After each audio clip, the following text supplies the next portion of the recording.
that we live in a Eurocentric intellectual universe.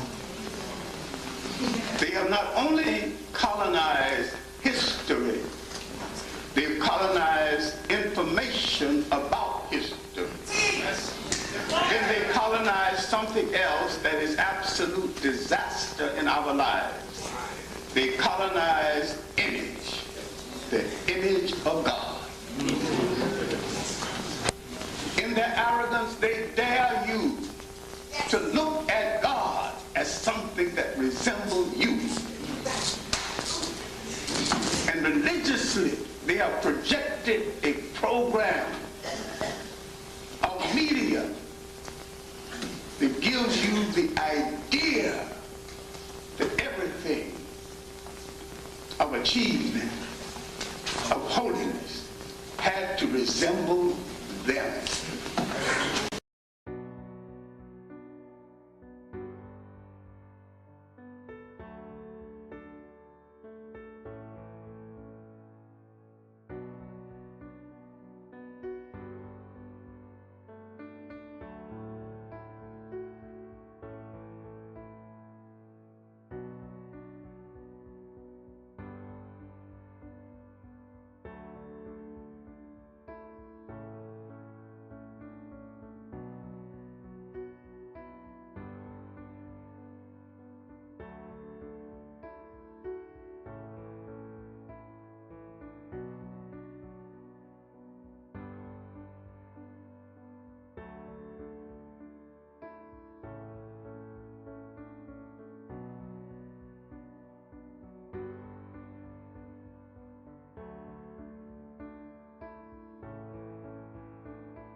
In the scramble to put Africa outside of history, they have made people investigate their history. And they have neglected their own writers who sustain the fact that great civilizations existed outside of Europe. The European was the last of the massive people of the world to come into that arena marked civilization.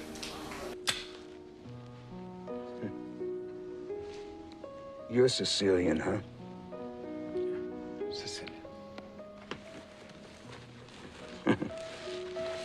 You know, I read a lot, especially about things, about history.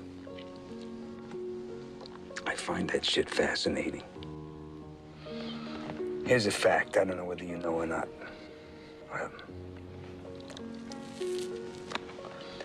Sicilians were spawned by niggers.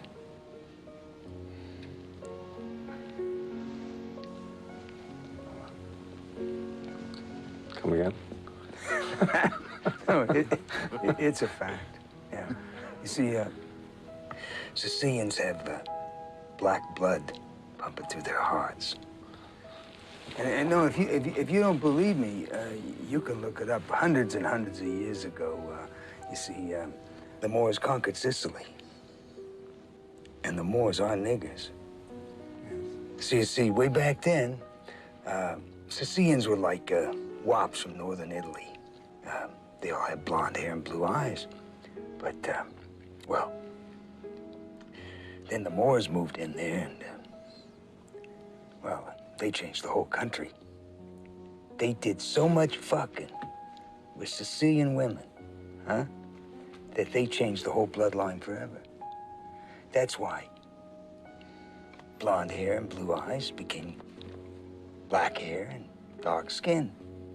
You know, it's absolutely amazing to me to think that to this day, hundreds of years later, that Sicilians still carry that nigger gene. Now this, I'm quoting history. It's written. It's a fact. It's written. I know this guy. No. Your ancestors are niggers. Hey. Yeah. And your great-great-great-great-grandmother fucked a nigger. Oh, yeah. And she had a half-nigger kid. Now, if that's a fact, tell me, am I lying? Any people from Western Asia come into North Africa and they attribute all the civilization of North Africa in the early medieval and late medieval time to these Europeans. Asians invaded Europe in the hundreds and thousands and never went home. They did not go home for the physical necessity that all men think they cannot possibly do without. So if I said all of the Spaniards, all of the Italians, part of the French are Mediterranean mulattoes, I am true by the standard of racism that the Europeans said. They said one drop of us makes you a whole of us. So next time you see Cousin Promo,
spent nearly 14 years in the jungle, and not the jungles of Africa, the jungles of South America.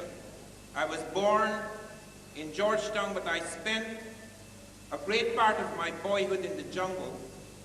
I lived, therefore, on the periphery of the South American civilization. I was 3/4 African and about 1/4 Makusi Indian. I could not, for a moment, think that to do an ethnography of the Makusi Indian, a little primitive tribe on the edge of the world, I would be giving any vision whatsoever of South American civilization. I little knew then that behind me lay Machu Picchu, a city carved out of sheer rock, calling for the engineering ingenuity unparalleled in Europe at the time. I little knew that the Makusi had cousins with the Mexicans, and I'm not talking about shrunken Mexico of today. I'm talking about Mexico when it was the center and core of Native American civilization. And Columbus himself never saw that Mexico. Columbus wandered on the edge or periphery of America. Columbus, in fact, never once set his foot on the American continent.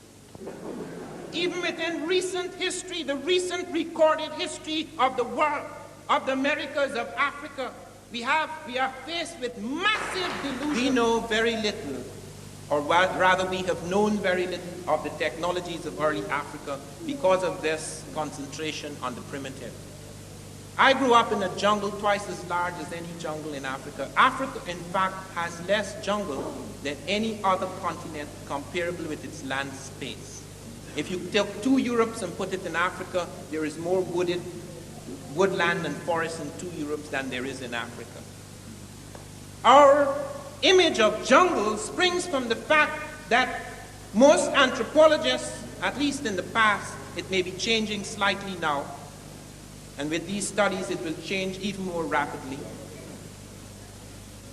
Most anthropologists have been satisfied to go looking for vanishing little tribes, utterly irrelevant, the Booga Booga and the Luga Booga. And they go and they spend 6 months a year and they study all they know about the Luga Boogas. All their little ritual and their dances and their kinship system, who is my mother's brother, sister, son, etc. Utterly irrelevant to any illuminating vision of African civilization. And they come and they extrapolate masses of things about it. And so we have thousands and thousands of books about Africa that tell us absolutely nothing about the quintessential African.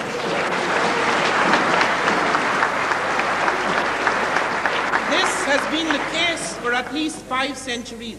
It is only within the last 5 years that we have had discoveries that make us aware of what is happening in Africa. Only within the last few years, 5 to 15 years. Only a few men have come forward and have given us this vision. Because even many of our so-called African scholars are so Europeanized that they merely repeat and echo what they have discovered.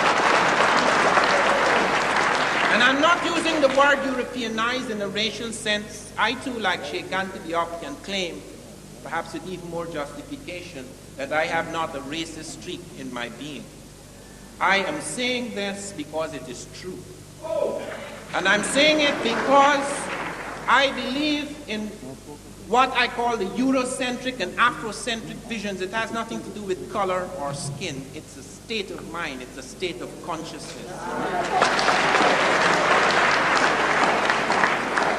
It is just a tragedy and a truth that most people who have Eurocentric consciousness happen to be white.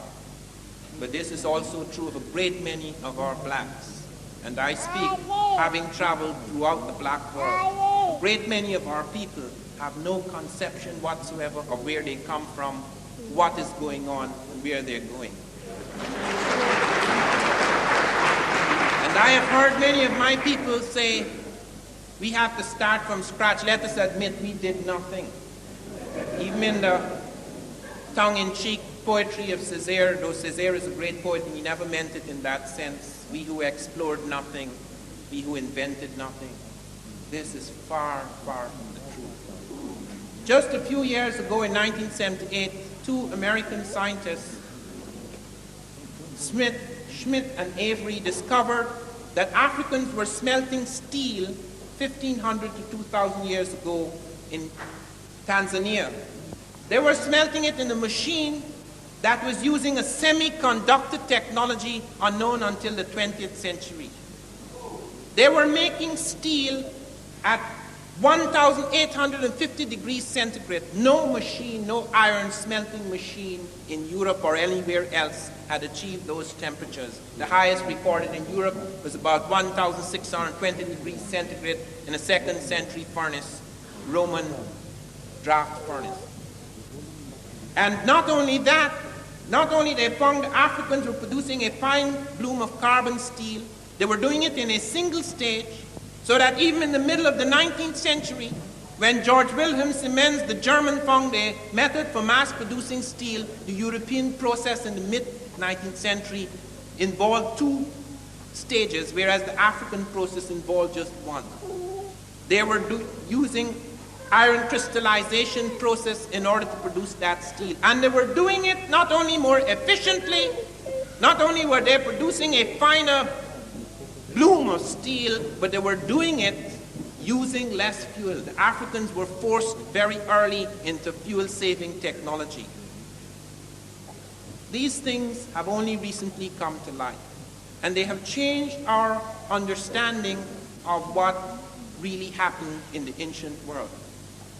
And right in that area where you see these little shattered villages, that is where an industrial site had grown up 1,500 years ago. We are often told about how we were dragged out of the bush and how colonization lifted us up. Few of us are aware. We are aware of what happened to the transplanted black, but very few of us are aware what happened to Africa itself. You cannot imagine what a Holocaust hit Africa. You cannot imagine what it is to take about 100 million people, the youngest people, and rip them out of the heart and core of a continent, the disintegration of family networks, the tremendous things that fell on Africa, the disease in one area in Tanzania. There were 5 million head of cattle. Europeans came in, introduced rinderpest, not deliberately, but they introduced it nevertheless. Almost all the cattle disappeared. You cannot imagine in the Americas, millions of people vanished just because of the common cold which Europeans had introduced in America. You are not aware of the massive destruction of civilization, so that people could mock us now and say, are you talking about all the great things that you did? If you did all of these great things, why are you not great now? What has happened to you? Why are you so broken and shattered and fragmented and lost? Why do you feel so inferior? We feel inferior and fragmented because we have lost a sense of the wholeness of our history. African Nile Valley, brothers and sisters. So let's first start with Tasseti. Let's deal with this area of Wadi Halfa, of Crystal, and through our own research, taking groups back. Here I'm taking groups back to the Nubian Museum to witness what? They're not going to show you this on National Geographic. They're not going to show you this on the Discovery Channel, even though National Geographic said every time we kick over a rock in Africa, we have to rewrite the textbooks. Well, they need to rewrite the textbooks on this. It's right there in the Nubian or Ta-Nehisian Museum. And what? Here, validating what? Wadi Halfa, going back 65,000 to 55,000 years ago. Let's go to Kolobolo in Ta-Nehisi. There we equally can see stones that our ancestors carved right there. I got to lay a foundation of these early systems, brothers and sisters, to show at one time this was not always a desert. You see elephants and giraffes, as well as the Sutan king, but the Sutan holding the Sikkim. Here again, Tasseti was a pre-dynastic king of Terra Neta holding the Sikkim. Again, it represents his divine authority, but this goes back to Tasseti over 26,000 years ago, even though this glyph may be about 5,000 years ago. Again, we see they're the ones that gave us the first stellar calendar. So astrology and ancient cosmological science and astronomy goes back to African people's genius thousands of years ago. Our ancestors, from their empirical observation of the universe, we mapped out the stars. We were not just standing around. Europeans, when are you going to come and teach us about astronomy? Asians, when are you going to come teach us about astrology? This was already known by African people thousands of years ago. Our ancestors called it the early African cosmic clock, where Neter stayed in each constellation for 2,155 years, making up what is known as the Great Year of 26,000 years. That means we had to observe it at least twice, brothers and sisters, over 50,000 years ago. Somebody knows something about an African ancestral genius thousands of years ago that they don't want you to know about yourself. They're still trying to write out Africa.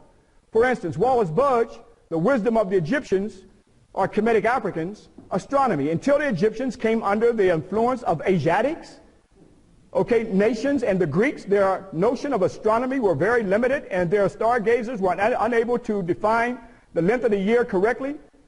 Here our ancestors had the 3 seasons in 4 months apiece, like Akat, Pert, and Shamu. They gave us the earliest calendar. This is long before the Greeks. Let's go to Herodotus, that Robert Ball even talks about. 485 to 425 BC.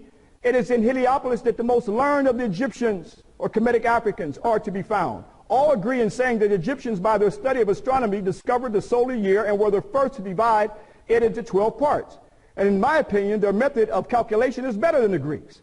The name of nearly all the gods came to Greece from Kemet. So this is Herodotus, a Greek, saying that they got this astronomy from the Kemetic Africans. Black Spark, White Fire, Dion Chrysonomos points out in 30 AD, also point out the Egyptian priests mocked the Greeks because on many things they have never known the truth. What seems to be clear is that the Egyptian priests were regarded by the Greeks as the keepers of great astronomical wisdom. In the days of the 4th dynasty, the primitive Greeks would have appeared as barbarians and other Europeans as no more than cavemen by the sophisticated and technologically advanced Egyptians who built the pyramids. So here, that's why brothers still want to be a Greek, brand themselves, because we think that's the beginning. Now recently, this European named Robert Bauval recently wrote his book. He gave a lot of credit to Dr. Sheikh Anta Diop, peace be upon him. But although he didn't acknowledge some of the other warrior scholars like Dr. Ben and Dr. Clark, he's giving a black genesis, a prehistoric origin of ancient Egypt. But brothers and sisters, let's understand that although he speaks of Nephtha, the southwestern part of Egypt, he says this is the origin of black Egypt. That's the front room of the house. That's not the whole house, brothers and sisters. So even though Robert Bauval, and some of us are talking about Robert Bauval's Nephtha, but the point is it goes much further back than that. He's talking about these astronomical stones right here in south part of Egypt, were ceremonial stones where our ancestors connected to celestial and terrestrial events. From that spiritual connection, our ancestors knew this from the dawn of time. Let's go back to Ethiopia. We're deep in the house now. We're not in the front room. This is the mother of Egypt. We were just there and here in the area called Tia. Here you see ceremonial stones, brothers and sisters. Ethiopian Heritage Site. Right here, this is our Kemet New Tour.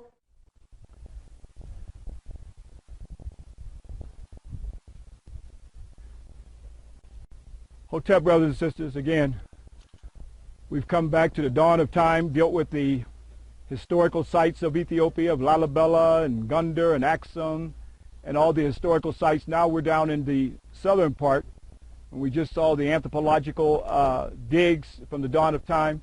This is an extremely important site. What you see right here is Tia. This is an Ethiopian heritage site. It's extremely important because it's a prehistory, as they call it, a prehistory time period of stelas, stones that you're going to see in a few minutes. But UNESCO preserved this as a World Heritage Site. So now they blocked that area off because of these stones here. It goes back to an astronomical time period when our ancestors were connecting terrestrial and celestial events, meaning that the agriculture goes back to the Nile Valley. It's been documented over 18,000 years. These stellar stones could have been around the ceremonies, documenting where stars were at various periods of time, knowing where to plant the seed, as well as other spiritual ideas. But this is where it all starts from. Now, there's a man by the name of Robert Bauval who just wrote a book called The Black Genesis. How many of you are familiar with that? Okay, Black Genesis, and he dealt with the southwestern part of Egypt of an area called Nephtha. Now, here he's talking about these stellar stones there around ceremonial astronomical events. But that, as I said before, Egypt did not start with Egypt. Where did the culture come from? It came from inner Africa. But Europeans still tell us these things, or tell us that, okay, now Robert Bauval has come to the point to say, yeah, it did begin in Egypt. There was a black genesis here. These early stones started here. But that's not the beginning. That's still not the beginning. We saw from the presentation the culture came from Inner Africa. Now, one of the things that Robert Bauval used was, one of the stones was Het Heru. And here he showed that here was the early beginning of the Netert period, or the goddess, the matrilineal system coming from the spirit of the woman. But you're going to see that same stone right over here, and here we are way down in Ethiopia. But nobody's talking about way down here. So now they see the proof. Yes, we see things in Egypt, but it came from Inner Africa. It did not come from Mesopotamia. It did not come out of a desert in Arabia. It did not come from Europe.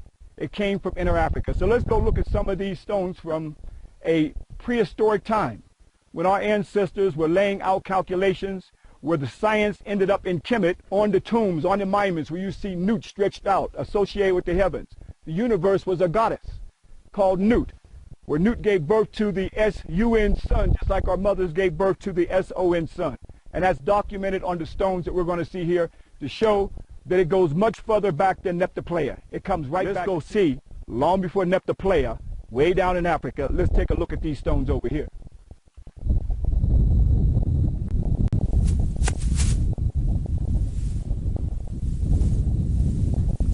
See, many of you are fortunate. Most black folks don't have the consciousness to even come back here and to come this far into Africa.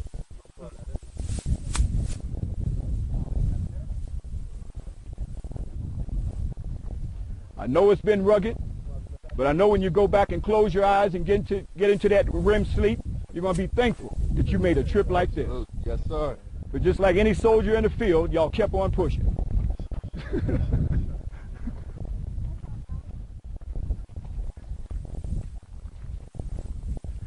So here, brothers and sisters, this is not Neptupleia. This is not Egypt, or Kemet, as our ancestors called it. This is deep into Africa. Way down here you see Tia. These stones here, they may not look like much to you, but this is from a prehistoric time period when our ancestors put these stones here, calculating astronomical events even long before Neptupleia. In the early part of the presentation, I showed you the cultural highway and connections of how our ancestors carried the culture down the Nile, down Abai, the Atbar, the Happy Nile, and brought that culture right on into Egypt. You see it on the monuments and temples. Now, the culture is still here in Ethiopia, but it's only on the temples in Kemet. And it's only until we're able to identify the culture and the symbols can we identify it.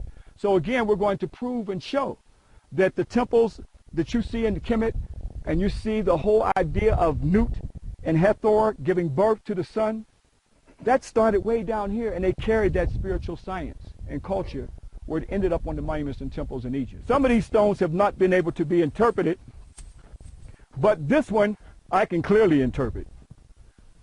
Okay? Everybody can get around this stone right here. I'm going to stand here. Let's make a circle like this. Now, in Robert Bauval's book, Black Genesis, or Black Beginning, and Genesis means a Greek word that means a beginning. Our ancestors' beginning was called Tepi, okay, the first time of creation. But here you see, I want you to see the breast, right here. Look at the arms. That's the sun. This is Nut right here. When we look at the sketches of Kemet, we see the same thing. When you look at the temples of Egypt, you see the same exact thing. That came way down here from the interior of Africa. So when Robert Bauval said Neptupleia, we're down here in Tia. And he's talking about Hathor. Look at Het Heru, or Nut, right here. This is the earliest goddess matrilineal line, where African people were giving homage to the principle of the goddess. That was carried down the Nile, and it reached its zenith right there in the Giza Plateau. So when you look at Ra-Horm Akhet, and you look at those 12 stones in front of Ra-Horm Akhet, here we see that zodiacal form of Ra-Horm Akhet that the Greeks call the Sphinx, the largest colossal on the planet Earth. Here that stone building of the sun going through the constellation, that all began here, and it ended up in Kemet and building the Giza Plateau based off of the sun going through the zodiac, and Ra-Horm Akhet epitomized the constellation of Leo the Lion. That tells us our ancestors were heavily into stellar and solar science, long before the Europeans were even here. Those of you who went to the Giza Plateau with me, and I showed you the front of the Giza Plateau with Ra Horm Akhet and the 12 stones showing where Ra, the sun, is going through those constellations, symbolizing those early stones. But where did it first start? The dawn of time, right here. And you look at those sketches of Kemet and see those sketches, and they're identical to these stones right here. And we're not in Kemet, and we're not taking away anything from Kemet, but Kemet is the daughter. Here we're dealing with the mother, okay? Kush, and prehistoric Kush. And where is the grandmother and grandfather?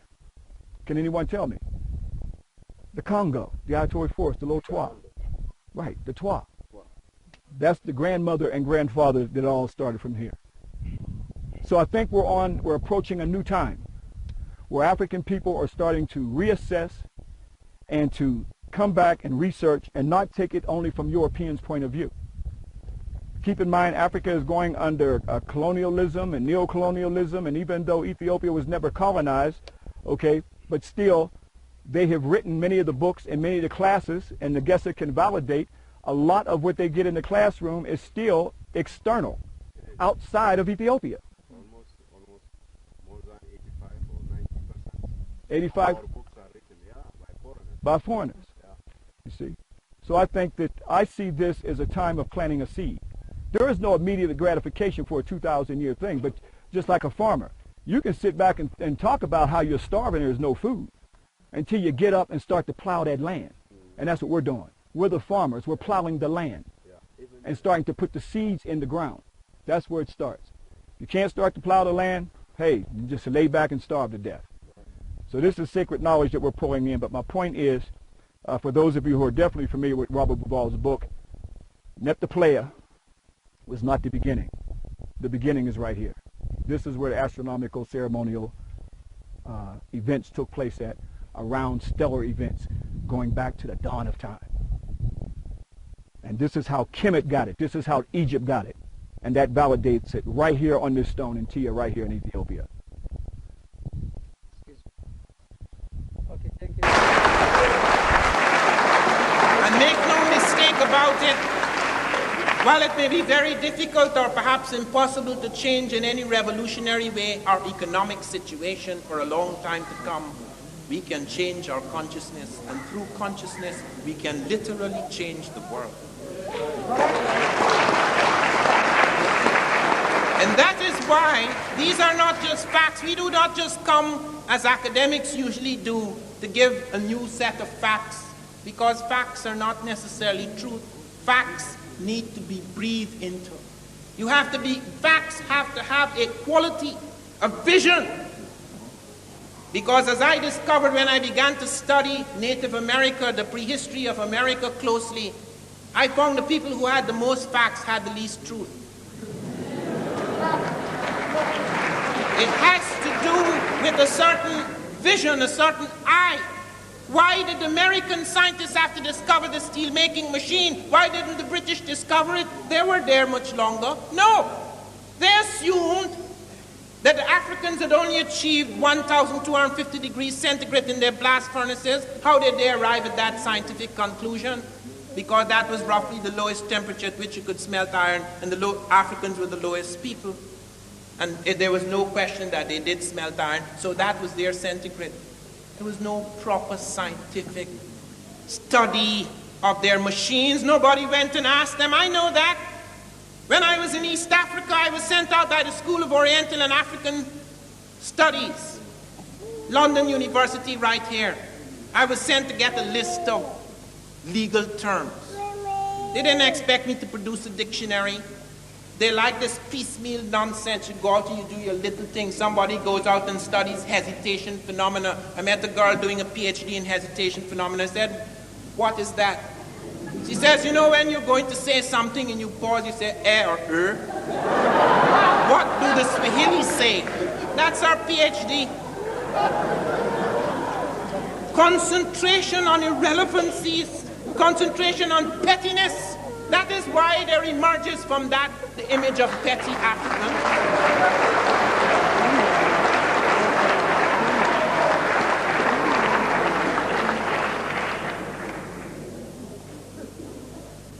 And I asked when I was out there, I saw them making up an enormous word list. They had been spent 3 years making up an enormous word list of legal terms. And I said, and I'm not going to call names because some of these people are still living, unfortunately. But I asked them, why are you doing this? Why don't you go among the people, find out what Swahili legal terms they're using in the courts? And I remember someone turning on me. I can't remember the accent well because I've left Britain 14 years ago. Van Sertima, what are you talking about, going among the people? What writing do they have? They only started to write when we came here.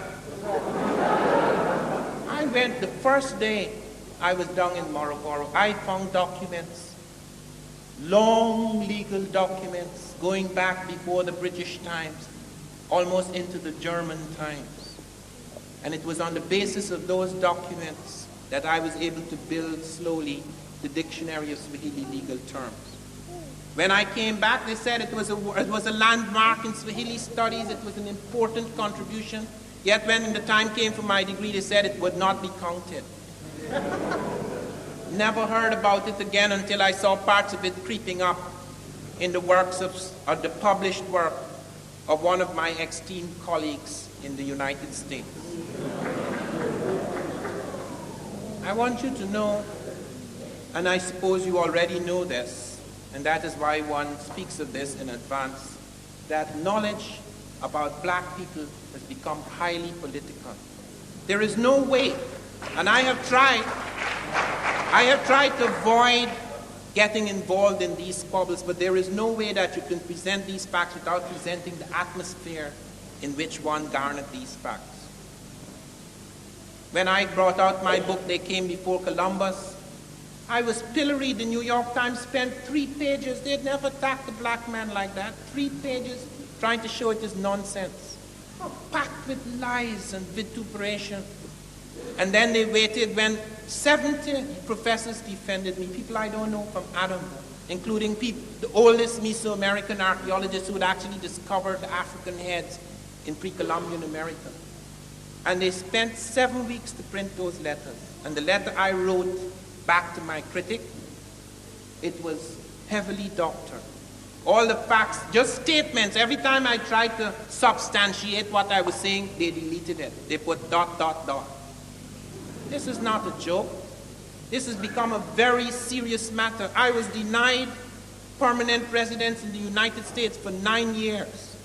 People just walk in like that and get permanent residence for 4 years, 3 or 4 years. I could not travel outside of America without being on parole. They had a little thing, my picture. I'm on parole. I had to go to Trinidad on parole, on the country arrest. Why do these things happen? Surely knowledge of this nature is recognized as being very revolutionary, very serious. But let me come back to my subject. The discovery just a few months after the steel-making machine by Lynch and Robbins, they discovered an astronomical observatory, a kind of African Stonehenge, at Namoratunga, northwest Kenya. Namoratunga, the place of stones. They discovered that the Africans there in Kenya had developed an astronomical observatory. It looked at first like just a scrabble of stones, but when the stones were properly studied, they were in precise alignment, the constellation of stars, and they were able to show that these Africans had built an accurate prehistoric calendar 300 years before Christ in Kenya, which is at least 100 years before the so-called father of modern astronomy. And this was not their first calendar. I don't want to touch on Egypt now because Sheikh Anthony Upper said enough about that. But let me point to the fact that the calendar we use today is derived from the Egyptian. They were the first people to invent the second of time, the second of art, the hour, the minute. Their astronomical observations over many years produced these ideas, these precise quantities and volumes and times and standards. which were later to dominate the world. The Babylonians did not have any proper calendar. The Egyptians had the 365 and a quarter days and the 365.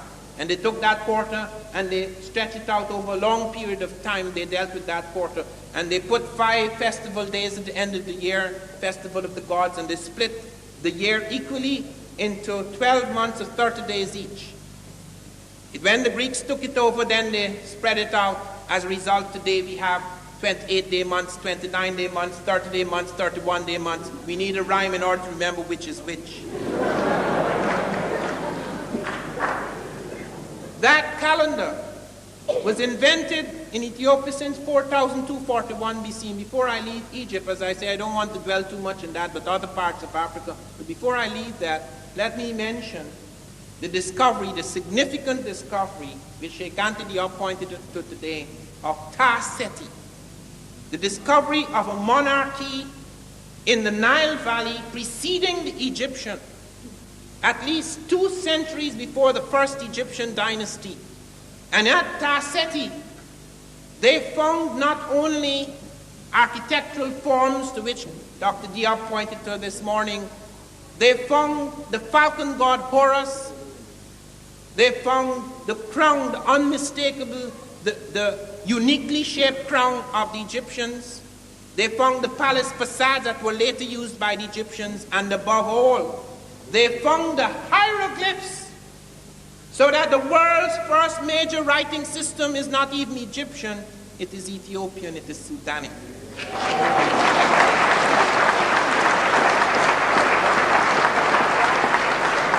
There are so many evidences, apart from the question of what the Greeks said who actually saw these Egyptians, apart from all the evidence that Sheikh Anta Diop has brought forward and others. There is evidence, the migration, the movement of agriculture. Every major plant in Egypt, at least half a dozen are found coming from the south. There's not a single plant that comes down to the south. This nonsense about civilization, that civilization in Egypt was created by Asiatics and Caucasoids, and then they brought the light of civilization down to the benighted black barbarians in the south. Not a single shred of evidence. The script comes up, the agriculture comes up, all the symbols comes up, the conceptions of God, and all the various forms that were to become deities in Egypt. It all comes from the south. The art, everything, you can see its origin in the south, in that Ethiopian and Sudanic world. And Ta Seti is the culmination, it's the capping of the evidence. When we look at astronomy, as I was pointing to the calendars and the thing found at Namaratunga, they found something even more startling among the West Africans. In the 13th century AD, about 7 centuries ago, they found Africans were plotting an invisible star, Sirius B. Sirius A is a bright star we all see in the night sky. Sirius B is impossible to see with the naked eye. It is impossible to see it with the naked eye. It has a magnitude of about 8.5. And the Africans not only saw it, they plotted its orbit and trajectory right up to the end of the 20th century, up to the year 1990. And the diagram produced by our best astronomy today is identical with what they produced centuries ago. We only became aware of that star towards the end of the 19th century. Not only that, they intuited its mass. This is a white dwarf. It is an imploded star. It's not only impossible to see with the naked eye, it is the most sophisticated astronomy that has shown us that a star so imploded is much heavier than stars that appear 6 times brighter and larger. They came to that conclusion. They had plotted the spiral structure of the Milky Way. They had seen the Jupiter and Saturn, the rings and the moons thereof. They had worked all of that out. But particularly Sirius B. It caused such astonishment, such consternation in astronomical circles that Kenneth Brecher of the Massachusetts Institute of Technology in Cambridge, Massachusetts, he said, The Africans have no business knowing any of this. And that is true. The Africans, as we know them, as we have been learned to conceive of them, have no bloody business knowing anything.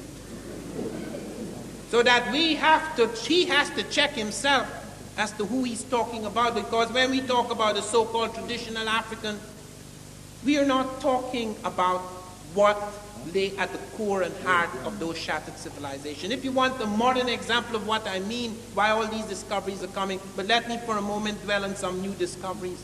Do you know that the Africans actually showed something contracting and expanding within the region of Sirius B, a supernova? Do you know only 2 years ago the Einstein orbiting satellite, one of the United States satellites, discovered the supernova? 2 years ago. Space machine. Last year, one of our space machines, American space machines, sent down radar beams into Africa 16 feet below the African earth and saw traces of ancient rivers running from the Sahara towards the Nile Valley. I said that in my book 7 years ago.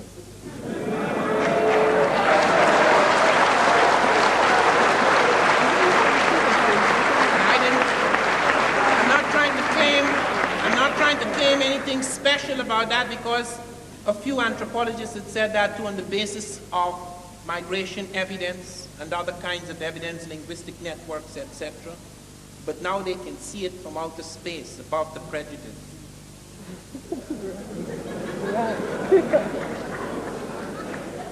They found, for example, mathematical systems in Africa. The first use of numbers, the first scientific evidence of the use of numbers is found in the Congo Zaire. It's known as the Ishango bone. It's 8,000 years old. It's very simple, but it is cited because it's the first evidence we do have. But we have found more complex, far more complex mathematical systems, like the Yoruba, for example, are found to be using a complex mathematical system which one of the mathematicians, Conan, calls one of the most abstract and complex mathematical systems. Why didn't we know about this? Because if you go among the Bushmen and the Kalahari, or the Wugabuga and the Lugabuga, you're not going to find mathematics. I mean, you don't go on the edge of the world to search for technologies. I've lived in Europe. I've not only lived in Western Europe. I spent nearly a year in Eastern Europe. I've lived among primitives, both sophisticated Europeans of the cities and semi-primitive Europeans. I've been in parts of Europe, in a village, where as many as 20 people were using one bathroom. This is the 20th century. Nobody writes about those primitives because it's not fair. That's not the European. That is a European. And this is constantly being done to us. This is taken for granted. If you want to deal with the African, you find a savage, that is good enough. And when we can do that in Europe, and when we try to dwell on civilization, because that's what we are largely involved at least I am, Sheikh Anta Diop, to some extent, Carlos Moore and others are involved in this. The classical. Look at mathematics in Europe. It was nothing. Do you know that when the number system 1, 2, 3, 4, 5, 6, 7, 8, 9, 10, that's Hindu, the Arabs and Africans invaded Europe as Moors, and the Arabs brought from India the numbers Fibonacci, yes, brought it to Europe first in 1202, but the Europeans didn't accept it because the church said numbers are works of the devil. It's as late as the 17th century. So you have basic arithmetic, that's the most, it became a capital offense during the Inquisition to study advanced mathematics and Arabic documents. Do you know how many documents have been destroyed in the world? The Library of Alexandria, where the Africans had built a library, some people calculated it 1 million, let me be conservative, 500,000. And these are not the libraries you can duplicate. You could blow up any library here. You could duplicate it somewhere else in the world. There are very few manuscripts that are standing by themselves.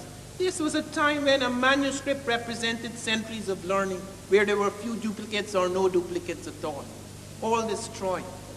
And yet the fragments exist, so significant that we have 10 major medical texts in African languages. The first medical texts in the world are in African language. The first mathematical papyri which you saw this morning, that's African. Those are the first. Even today, with all the destruction, we could still go back to the African documents and show them on a screen. The Ebers Papyrus, the Edwin Smith Papyrus, the Smith Papyrus, which is 1500 BC. They have chapters on helminthiasis, ophthalmology, gynecology, pregnancy diagnosis, circulation of the blood, the pulse, diagnostic percussion, all that, chapters, intestinal disease and all that 1500 years before Christ. Africans. When we go to look at these things, people say, well, why did it all disappear? How come it all this? But look at the present world today. Suppose there was a third world war, which God forbid, but suppose there was. Most of the technology of the world is concentrated at certain centers within a matter of minutes. And believe me, it is a matter of minutes. It's not no days and weeks. The preliminary battles may take a few days and weeks, movement of armies and a lot of bluffing. But when the bomb strikes, it's just a matter of minutes. And the people who don't see the light when it strikes are the lucky people. Most of the major cities of this civilization will be not even smoking. Will be almost nothing. The bombs dropped at Hiroshima and Nagasaki are baby bombs. They have bombs now 1,000 times more powerful. It does not smash cities, it turns them into vapor. Even the clouds burn. Even the waters of the ocean are thrown up into the sky. You can imagine what the horror. People might survive. People might survive, but they will survive on the periphery, the edge of the world. That is the people we're going to look to centuries down the road and says, that was their level, that was the level of science in the 20th century. That's what they're doing to Africa. Because what they struck us with was equivalent to 100 hydrogen bombs. Particularly where they struck us most. The consciousness of the African people. I have seen people scraped in such a way that you wonder if there's a brain left at all. Everything is an echo and echo and echo. They haven't even begun to question the basics in this civilization. As Dr. Diop has shown, that a great deal of the Greek science, and we're not attacking the Greeks, because they had their own genius too, but the basis, all these things they claimed, you see, Hippocrates, taking sections out of the work of earlier Egyptian writers without giving any credit to them at all. Pythagoras, the Pythagorean theorem was worked out long ago. Pythagoras spent 7 years, some people say 22 in Egypt, and he comes back with all this, even medical theories, and brings it all back to Greece and all the claim. All the great European scholars went to Africa. Thales of Miletus, Democritus, Pythagoras, Eudoxus. There's a whole list of them walking into Africa, picking up things from astronomy, geometry, medicine, etc., and going back home and claiming it to be theirs. Father of this and father of that, when they're the children.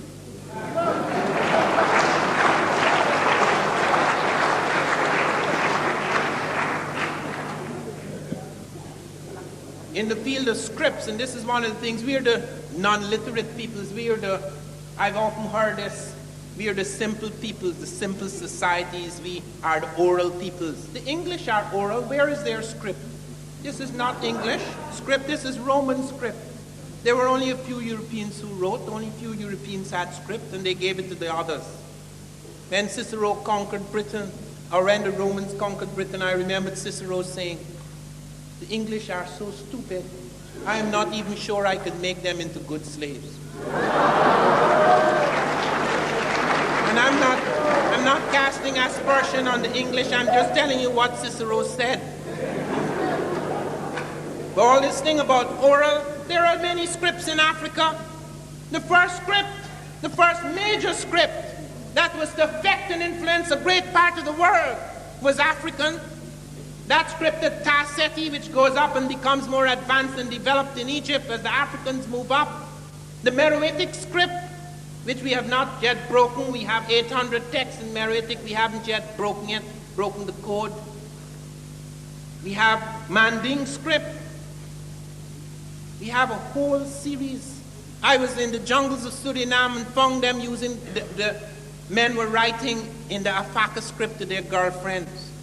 They came with it from Africa, the Afaka script. They were writing the Afaka script. The Akan script, they developed apart from, they had drum scripts. Nyangoran Boa has shown us the complicated drum scripts they developed. So that there are written scripts in Africa. So yes, only a few people use them. That was true of Europe too. Very few Europeans were literate. Even many medieval European kings did not write. They had this scholar caste as you had in Africa and America and in Asia. A few people wrote. It is only within recent times that you have the great mass of people educated. But it always seems, because we stand at the end, broken and defeated, that we were the last to come on the ladder. No, sir. It's just the opposite. When you go and look at their medicine, I spoke in Atlanta to the Center for Disease Control. Africans had aspirin before us. They were using Salix capensis, which is salicylic acid, the main active ingredient in aspirin. They were using tetracycline 14 centuries ago in Nubia. They found the yellow-green flash of tetracycline in Nubian bones 14 centuries ago. They only started using that antibiotic in America in the 1950s. They pioneered in several operations. They pioneered in the cesarean operation. Dr. Finch has written a fine thing on the cesarean. At the time when that operation was experimental in Europe, people like Dr. Felkin went into Africa and observed the Banyoro surgeons performing the cesarean. And the mother was hale and hearty after 4 or 5 days. No woman survived the cesarean in Europe in the 1870s. None. No woman survived.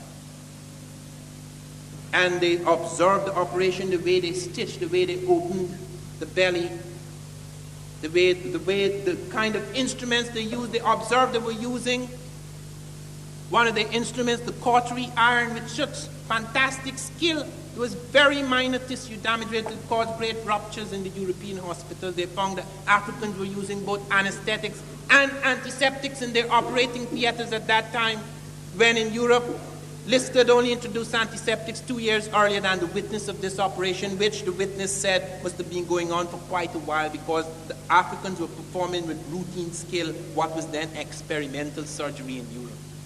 In the 13th century, they were performing eye cataract surgery in Jenne. But when we learn about African medicine, they go to the quacks because it's exotic and primitive and nice. So you go and you picture the quack. That's why the camera lies. You take the camera out, the camera is not supposed to lie. You concentrate on the edge of a world. You pick out the quack and you listen to everything he says, all his little magic and his nonsense. He says, well, that's African medicine. You don't deal with the scientific superstructure of that medicine. If I wanted to do that to American medicine, boy, are there quacks out there. I am terrified of getting sick because I'm sure my sickness would be fatal. I have never been diagnosed correctly. As soon as I go to the diagnosis so that I could guess the worst possible scenario so I could fight against it. So when you look at medical science, you see, for example, one of the innovations that Africans were the first to use drugs to deal with hypertension and certain forms of psychotic disorder. Even one of their medicines, reserpine, comes out of the African medicine chest. They have a vast herbal pharmacology. We are only now beginning to study this and see the scientific knowledge the Africans had of plants. And when we talk about plants, they were the first in the agricultural field. Recently, there's been a big discovery which has been disputed, where they found that Wadi Kubania and Wadi Tushka in Egypt and Nubia, the earliest cultivation of cereal, wheat, and barley, etc. And this was dated about 18,000 years ago, about 7,000 years before any other civilization. It has now been down-dated. They said they made a mistake. But when they thought they were right, and that they had made a mistake, they started to excuse it. They said it is probably not true that agriculture is the basis of civilization. Could you understand what these 5 centuries have done to the consciousness of the world? That even when things are found, even when they're there, you cannot understand. Do you know how they explain the Dogon finding Sirius B? The Russians have given the best explanations, because the Russians contacted me when I brought out my thing in the New York Times. I got a letter from Sanarov, academician Sanarov, from one of the Soviet science cities in Asia, saying that the Russians had been working on Bering Strait migrations and other migrations from the Pacific area. They'd never heard of Atlantic migrations before. They were very interested in my research. And in the communication, I asked them about what they had been doing in Egypt, what discoveries had been made on the NASA, because Sadat had kicked them out. And they pointed out that Volosimo, one of their scientists, had found perfectly ground spherical crystal lenses in ancient Africa, and that the Africans had telescopes. But they didn't even bother to think that Africans had telescopes. They said that perhaps,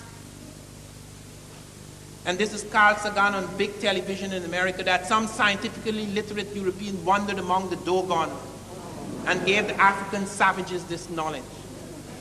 And that later on, when anthropologists came to study them, they merely vomited it up. The anthropologists who studied the Dogon, Marcel Griot and Germain Dieterlen, Griot spent 16 years among the Dogon before they started to talk about that part of the heavens. A long time to vomit. And no one at that time, before or after, until very recent times, knew what the Dogon had found. That there was an elliptical orbit of 50 years around Sirius A and an orbit of 1 year on its own axis. We only found the flashing and darkening of the supernova 2 years ago. We have not yet found, and we may not discover this until next year when we send up our latest space telescope. We will not be able to verify what the African said about the 1 year orbit on its own axis. Yet the European gave it to him in the 1920s or 30s. Let me shift from the African world now and touch on something in closing that I have had intimate acquaintance with. I have been one of the few blacks who was sent by the National Aeronautics and Space Administration to witness the launching of the first black American into space, Bluford. That was done in recognition of the work I had done at NASA on blacks in space science. One of the things I discovered is that not only African science is little known, but even modern science, the contribution of blacks to modern science is little known. Look at this electric light. It is true that Edison pioneered the electric light, but Edison could only keep the light burning for about 16 hours. The man who provided the carbon filament that made light universal and practical was a black American, Louis Latimer. He literally lit London and New York. He actually supervised the lighting. He wrote the first book on incandescent electric lighting. We don't know nothing about him. A man who was to transform the economies of Britain and France in the sugar industry, the man who invented the sugar machine, which on the principle which we use today in taking those sugar crystals, taking the cane juice and transform them into sugar crystals, is a black West Indian, Jan Matsalaga. The first man to mass produce shoes in the world. They used to take a long time to produce a shoe by hand. The first shoe making machine, mass production of shoes, it was called the niggerhead machine, after its inventor, a black West Indian. Well, African. I'm just putting him back in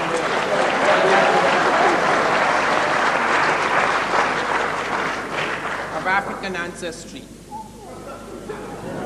The first man to transform the food industry, the food transport industry in America, and to refrigerate the trucks because they were using the primitive method of ice blocks with food. He transformed the food industry. There again, Frederick Jones, an American, black American. You go and you look at a whole field of things. By the year 1913, 1,000 inventions by blacks were patented, And that was in spite of the fact that in the 19th century, around 1856 or 1848, there was a ruling from the Attorney General, who ironically was called Jeremiah Black. He ruled that you could not patent, a slave could not patent an invention because a patent was a contract between the government and a citizen, and black slaves were not citizens. So in spite of the fact that their early inventions had to be patented under the names of their white masters, or later under the names of lawyers, yet by 1913, as many as 1,000 inventions were patented by blacks. So I went into NASA to find out what was going on in the space industry. They came to me and they gave me a whole lot of biography. I said, I'm not interested in biographies. I don't want to hear who married who and where they were educated. It's a waste of time. The biggest fools I have met in the world are the best educated.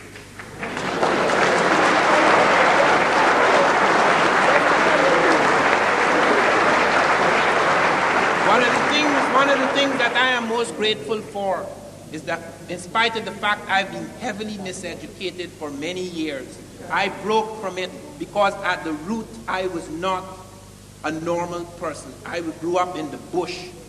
I was not part of this civilization. From the time I came out and I looked in the city, I didn't like city people.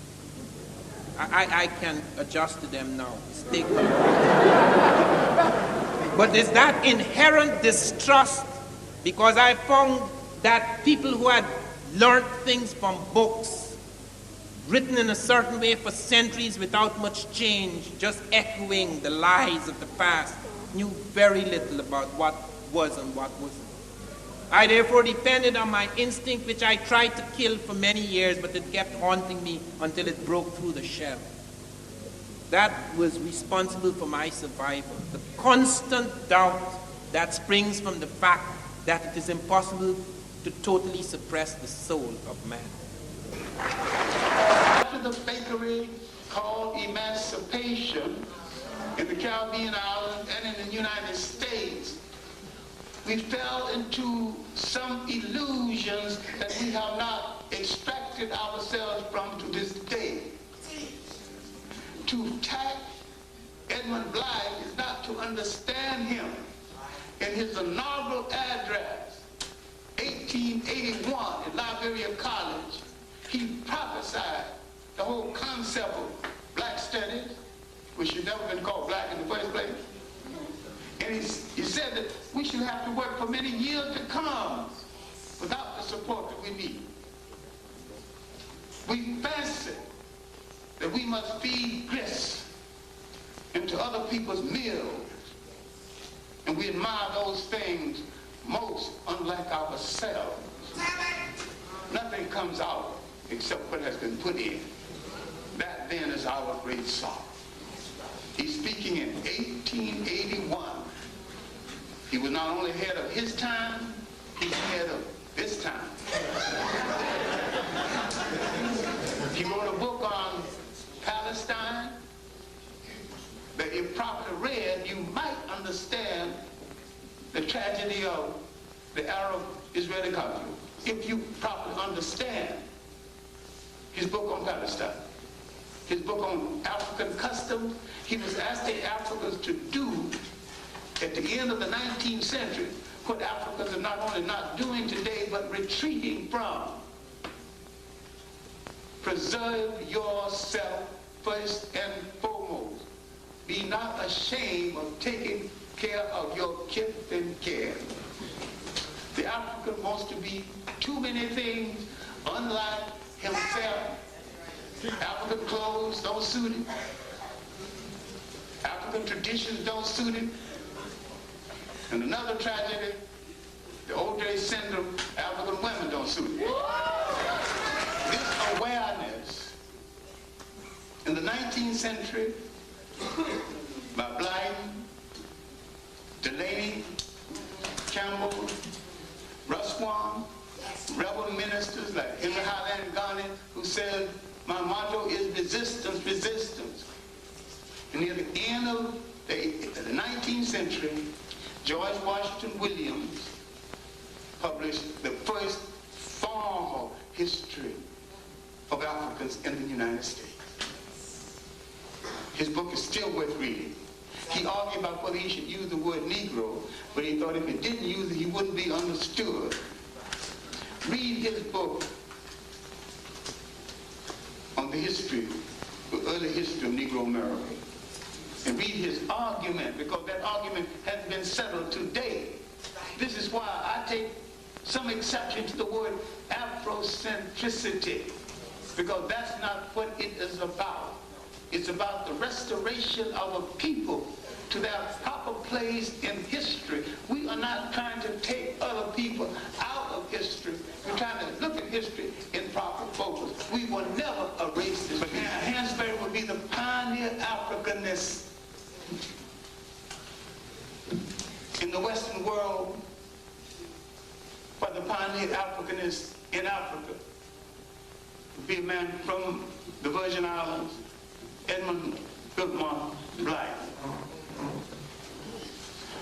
Earlier in the century, a nation called Ghana began to produce literature of liberation, and if read, Ghana would be a free nation instead of being a colony of the World Bank and the International Monetary Fund.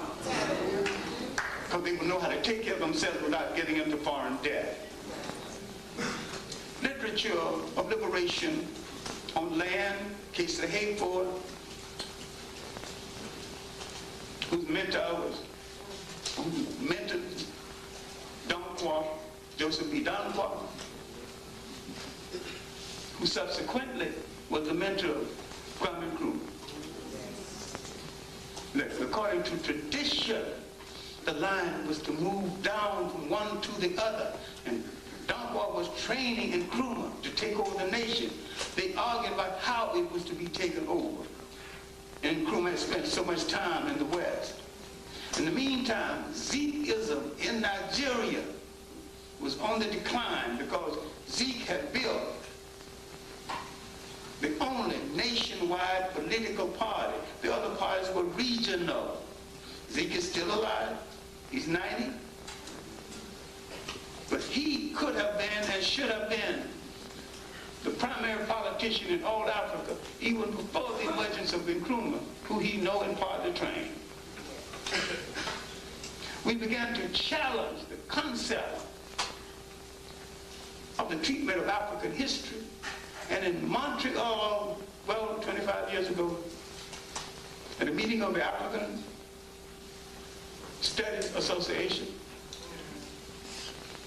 a committee of blacks dissatisfied with the use that's being made of African history by blacks who were agents of the government, challenged them for parity, equality in the interpretation. This led to the founding of the African Heritage Studies Association, calling for an interpretation of African history from an African point of view. This ultimately would go into the making of a concept called Black Studies, a poor title in the first place, because it wasn't about black studies, it was about world studies, and to show African people in relationship to the world. And if you did this, you would show how the Caribbean islands, especially Jamaica and Haiti, literally rescued the economy of Europe, and how African slavery and the profit from slavery helped to make the modern scientific and technical world. Now you think if a black child knew this, he would be copied out in school? You think he would talk about mathematics being hard when we invented it? Now all that brick, all those stones, and buildings built 6,000 years ago, they didn't fall down, so there must have been some competence someplace. They laid forth the social thought that ultimately went into the making of the Bible and moral laws. They had nations with no sociologists because they didn't need any sociologists. Modern day sociology was brought into being to correct the errors in European life. social workers. Oh, and I defy you to prove me wrong. All right. Why didn't we have social workers? Because all of this was embedded in the family structure itself. You had an internal Supreme Court within the family. And your uncle or your grandfather could be head of the Supreme Court. And once those elders made a decision, there was no reprieve. There was no word for prostitution because no one had ever been one. All these degenerate farms came into Africa when they became in contact with foreigners, fakers, and fools. For 2,000 years, Africa's enemies came from Western Asia, mistakenly called the Middle East. And for another 1,000 years, it came from Europe. No one came into Africa to do African people any good. And there's no achievement in Africa that be contributed to the outsider's influence because they began to demean, bastardize, and confuse African societies because these societies were collective. In a collective society, this was the forerunner of what would later be called socialism. The European had never wanted to live in this kind of society. Now, at the conference at Nicaea, 325 A.D., they took the North African church and refashioned it to suit their own imperial designs. Read the book, Roman Africa, and read the North African chapters in J.C. DeGrasse Johnson's book, African Glory. And what they set in motion by way of corruption and confusion made the Africans question old gods and look for new gods. And they looked into their folklore and their folk culture. The Europeanizing of an African faith was disaster for the Africans. Because at Nicaea, they put the books on the Bible on the table, and they said that the books God don't want us to deal with will be gone in the morning. So the lost books of the Bible got lost. I don't know how lost they are. I've got them all in my own library. These were the books they didn't want to deal with. They didn't want to deal with the Immaculate Conception that they had invented. They did not want to deal with the African concept of the Immaculate Conception. There's nothing to do with whether a woman has been physically entered or not. The African can see a woman with 9 children. If her reputation is good, and she is honorable and kept her promise and lived in a way that the community respects her, yes, the African will say that her skirt is clean, her mouth is sweet, she is virgin. So when you accept somebody else's interpretation of what is a virgin, you accept someone else's interpretation, what is sin?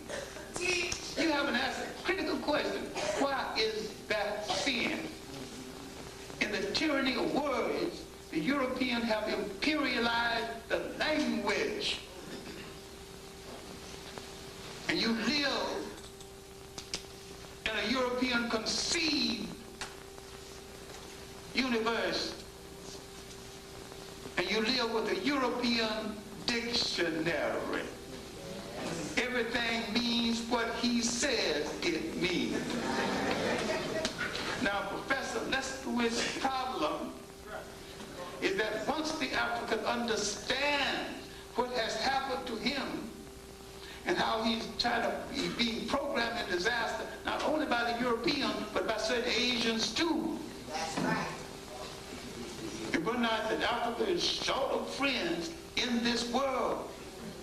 And once the European understands that he may be less than 10% of the population in the world, and he controls probably 80% of the wealth of the world,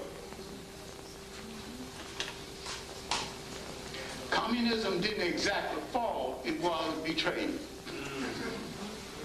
It was a promise held out for the working class people of the world.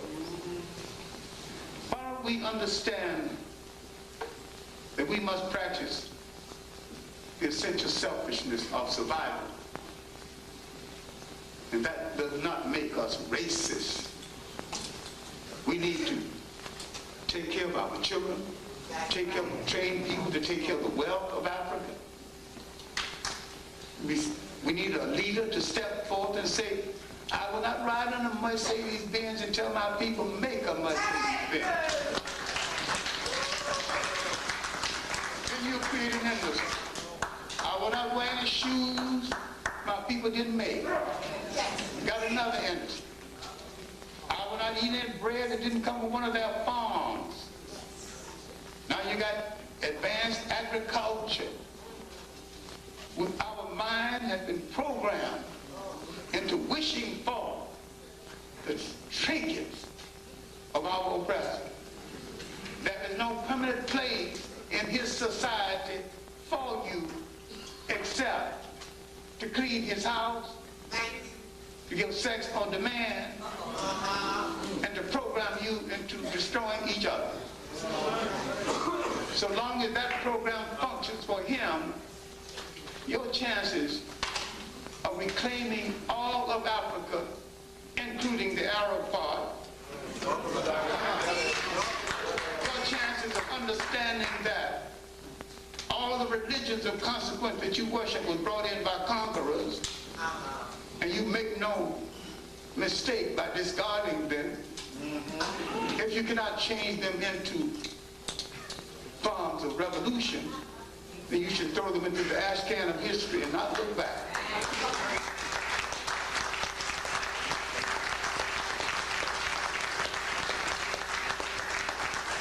I will end with this. Willis M. Huggins in the Old Harlem History Club, he says, John, we will have no problem getting to the door of the promised land. But we will bunch up at the door and start an argument about whether to cross the threshold with our right foot or our left. It's a terrible thing for people to be out of power so long. They forget how they once ruled power. He said, once we understand crossing the threshold of freedom does not depend on whether it's done with the left foot or the right foot, so long as you get crossed. We have to stop this silly argument among ourselves about who came from what oppressor. We must stop this comparative study of slave masters. My slave master better than your slave master. If you're against all slave masters, then there is no better. If you're against evil, you do not make a choice between two evils if you're against evil at all. We better look in the mirror and find ourselves and find our partner. In a revolution, a culture revolution, a world revolution, we are going to have to fight and win if we're going to remain or become a sovereign people on this earth. Once we find our friend, ourselves, and declare our revolutionary intent, we can look back into our history and say, there was a time when history was young. We gave the world a new humanity. There is no reason why, if we did it once, we can't do it again. I found, for example, while I was at NASA, that the leading black at NASA was the man who had coordinated all the work of the scientists to produce the world's first space shuttle. The man who was responsible, who was the director of the Dryden Flight Research Center, who coordinated all the work of the scientists to push up that first space shuttle, was a black man. His name, hold on a minute. is Major Gillam IV. Major Gillam IV. The leading technical astronaut whom I had a chance to sit and talk with the day before the launch at Cape Kennedy, Colonel Gregory, Frederick Gregory. He's the leading technical astronaut. He's one of the 3 men who were sent up to check out the space shuttle before it goes up. He was the man who was selected to redesign the cockpit, the brain of the space shuttle. He redesigned 5 of the cockpits because the first one was screwed up. He was responsible. I have a picture of him sitting blind in the middle of an aeroplane, blind, landing it on the point of a pin. He's responsible for introducing one of the most important new safety devices in airplanes, which will become common in the 1990s, the micro-instrumentation landing system, whereby whether the pilot is blind, dead, or drunk, that plane is going to land at the point of a pin.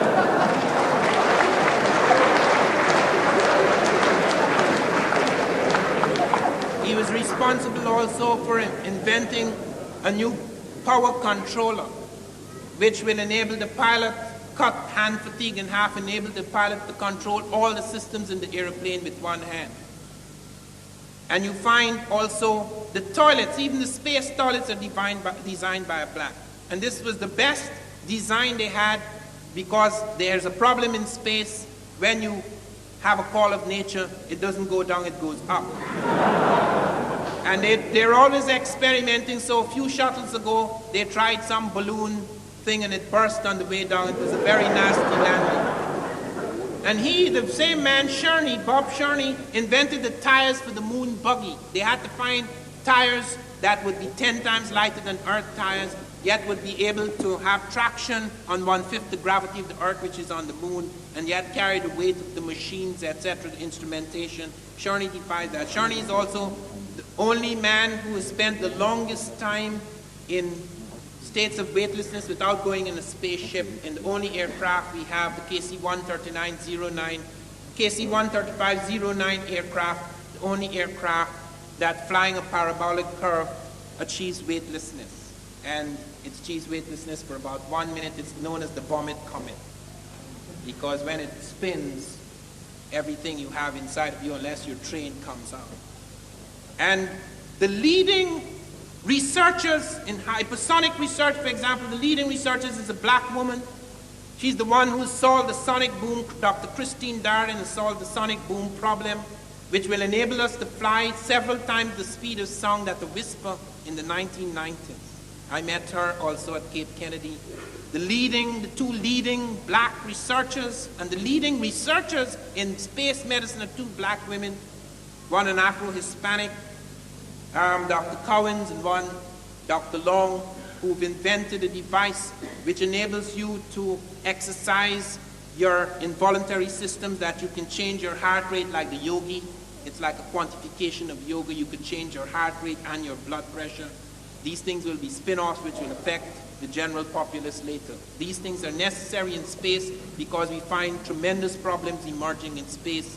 You go up in space and you find lots of the fluids in your lower system collect, because you can't, it's not like one of those great spaceships you see in the space movies. You can't go running about jogging in the morning, but you have to exercise. You have to keep in extreme fitness because you're operating in zero gravity. And they have done tremendous work in space medicine, which will make a tremendous amount of difference to this.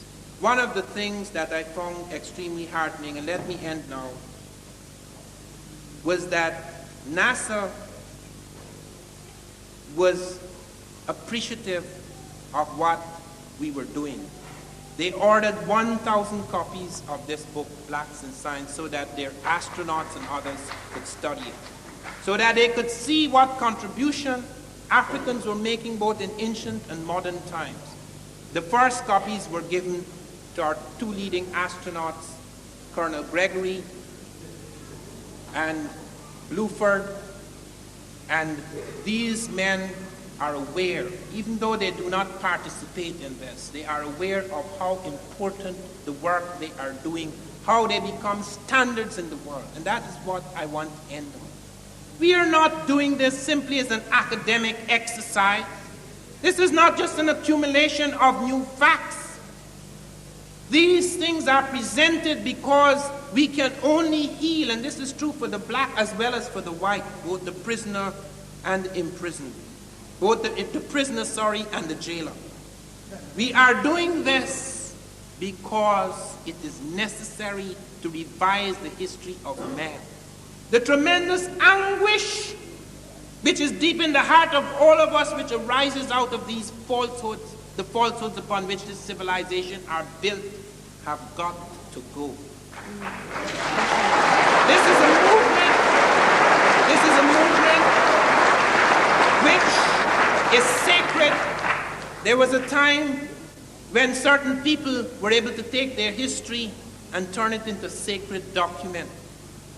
History, the study of history in times such as this, can become a sacred activity, a religious activity, whereby the fragmentation that we have suffered, the sense of loss, the sense of alienation and homelessness, can be redeemed by a sense of wholeness, a new sense of wholeness. Such a sense of wholeness can only spring from what we bring here, a new vision of history. Thank you very much. Civilizations existed in other parts of the world. Organized structure, organized social thought, organized society, collective society, the forerunner of what Karl Marx would later call socialism. That they existed outside of Europe before the first European wore a shoe or lived in a house that had a window. Now, why this war? We're talking about a world war. And that world war is mainly directed against African people. If you admit the achievements of African people before the European contact, and if you admit the fact that the total relationship of Europeans to non-Europeans has been a protracted act of aggression and still is. And if you admit this, you will put your worthiness to rule the world up to question. And this is what it's about. Not who did what when, but an image that the Europeans created of themselves in the 15th and the 16th century that projected a concept that the world waited in darkness for them to bring the light. And even their own historians that they neglect have proven that with the entry of Europeans into non-European civilization, the light went out. Things that we have not dealt with. Their own scholars that they have not dealt with. They have not dealt with Joe Massey, 6-volume work, Egypt, Light of the World, 2 volumes. Natural Genesis, 2 volumes. Book of the Beginning, 2 volumes.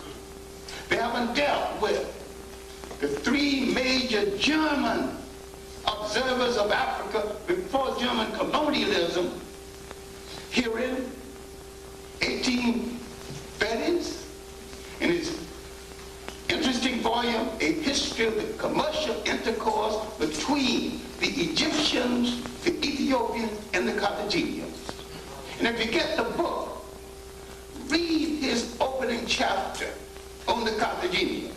He said, we decry the fact that the history of Carthage is told mostly by travelers, freebooters, and conquerors.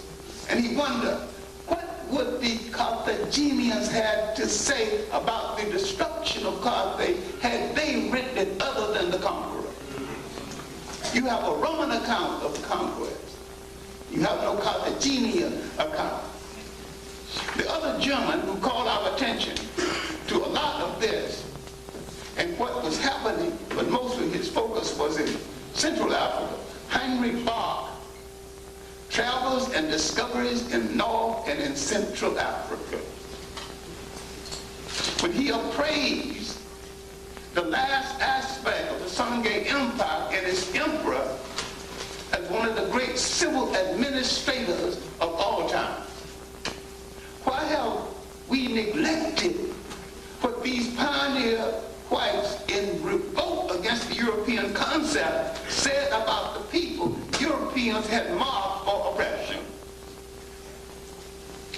people without achievement. Why haven't we voted sometime to Frobenius, 5-volume work, The History of African Civilization, condensed into 2 volumes called The Voice of Africa. What I'm trying to say is that Professor Leskowitz do not understand that these radical European historians set the radical black historians in motion. And if she wants to accuse anyone, read them with care and attack them, not us. Because of the Europeans' insecurity and sick ego, he had to walk through the earth parading himself as the conqueror of all things and the great achiever. And if you read a book, Colson and Palmer, dealing with the early development of Europe, they said there was no Europe in ancient times. Europe emerged in the world on the eve of the modern era. Now, what I'm trying to say is that Colson and Palmer again says, while the Egyptians were building the pyramids, Europe was building nothing more magnificent than a garbage heap. And now this is the white interpretation that whites choose to ignore. They had not achieved anything of that note. I trace intellectual thought in Europe from the Odyssey and the Iliad, because there is nothing of great consequence in intellectual thought before that. And if there is, somebody point it out to me. And this is a piece of folklore created by a man named Homer. It could have been a man or a woman. And it's folklore. It showed that misconceptions of Africa. The Africans appear in the text as 10 feet tall with one big eye in the middle. A misleading caricature, but not exactly a slander.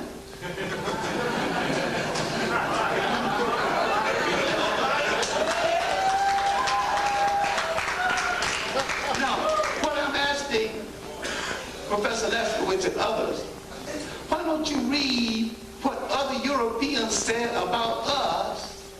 Because at the time they were saying this about us, you had programmed us into slavery in the 15th and the 16th century. And we wasn't writing books or writing at all until there developed a cadre of free Africans in New England who began to publish newspapers, write books. But this was the first half of the 19th century. And this African disaster called slavery was already 400 years old. Now among the Arabs, and this is a sensitive subject because most people are absolute hypocrites when they come discussing any religion. Slavery had started 1,000 years before the Europeans entered West Africa in the 15th and the 16th century. Talk about it. Because we cannot distinguish between Arabism and Islam. We are confused and we often wash their hands of their sins while pointing to others. But when it comes to slavery, they are just as guilty as anyone else.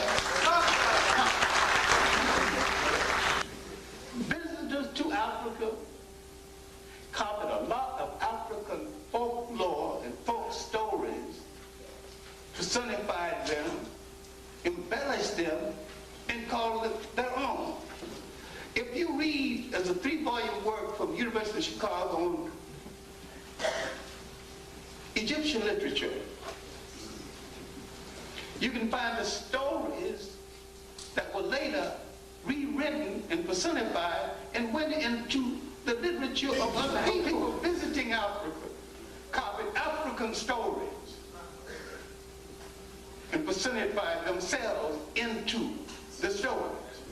Now, the argument between what Egypt did and what Greece did to argue and easy to settle if you understand basic logic. I can prove that Greece and Rome was not European creations, because at the time of Greece and Rome, there was no functioning Europe. Then what is it that every Scandinavian schoolboy, a British minor, can claim Greece and Rome as his heritage, when at the time of Greece and Rome, they didn't exist as a functioning political people? The Nile Valley stretches 4,000 miles into Africa. It was a great cultural highway. The people from the lower, that part of the Nile, migrated down the Nile and established the country that the Greeks called Egypt. Egypt was, and still is to some extent, a composite nation made up of many people, different climates, different skills. They became the beneficiary of the greatest body of skillful labor yet to be assembled. All of this before there was a Europe. How can the Europeans say that they came and built the pyramid when right now they not only can't build one, they can't even tear one down? Now when Professor Lesko accused me of not paying attention to historical chronology, she never could be more wrong, but that's exactly what I do. Read one of my curriculums. What's the opening lesson? Africa and the origin of man. The second lesson, the beginning of organized societies. Now, the unification of the upper and the lower Nile. The creation of family rule called dynasty. I am clear that A comes first and B comes second. And if you read a book called New Dimensions in African History, one of the longest curriculums on Africa in world history that has so far been published is right in the back of the book, and it all came from me. Now, what people are trying to justify is today, right now. It's all about today. If the African understood what he had done previously before the European contact, he would reclaim his mineral wealth today. He would cut his own diamonds today. So long as you prove to him that he is a person of no achievement, and lackeys and European trained flunkies with European minds and African bodies rule African nations, then you can rate Africa day by day and get away with it, because they are told there are people with no achievement. Now, if you look at Rome and Greece at a time there were no organized states in the rest of Europe, and if you are honest, you would say that Rome and Greece were Mediterranean-inspired nations and not European creations, because the challenge to Rome and Greece created Europe. All right. Rome and Greece became a threat to the rest of Europe. Opposing Rome and Greece brought the tribes of Europe together for self-defense. And out of this togetherness came some form of community-ness and an organized European state. Saying that Rome and Greece were not only not European states, they were Mediterranean-inspired states, and that the challenge of Rome and Greece made them come together and form a state. Before Caesar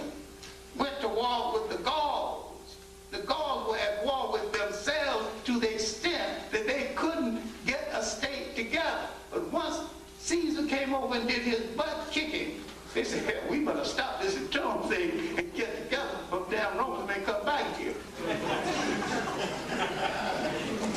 The same thing about the Franks.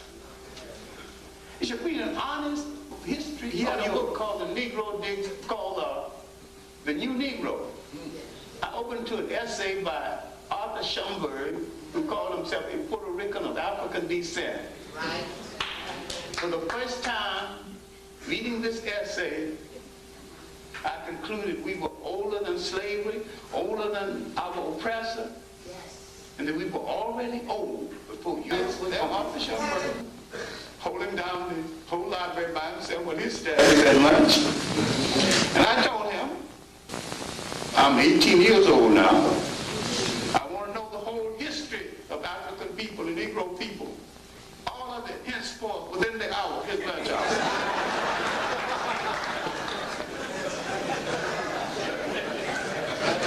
He said, "Sit down, son. What you call a Negro history and African history, or the missing page is a world history." He said, "Son, go study your masters. Study the people who took you out of history. And why they cannot be secure with you knowing an equal amount of your history as they know of their history." I began with an old chestnut, still worth reading if you can find it. H.G. Wells' Outline of History.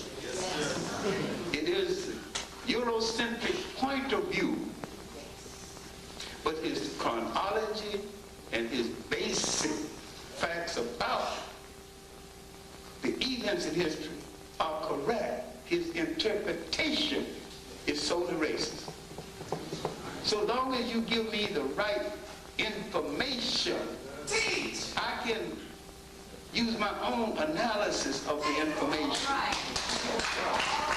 That you cannot afford to parade yourself as the ruler of the world and as the monopolizer of all achievements, and also admit that there were other people of achievement in the world, both in Africa and in Asia, who did not start campaigns against the European, because modern racism as such is a European invention.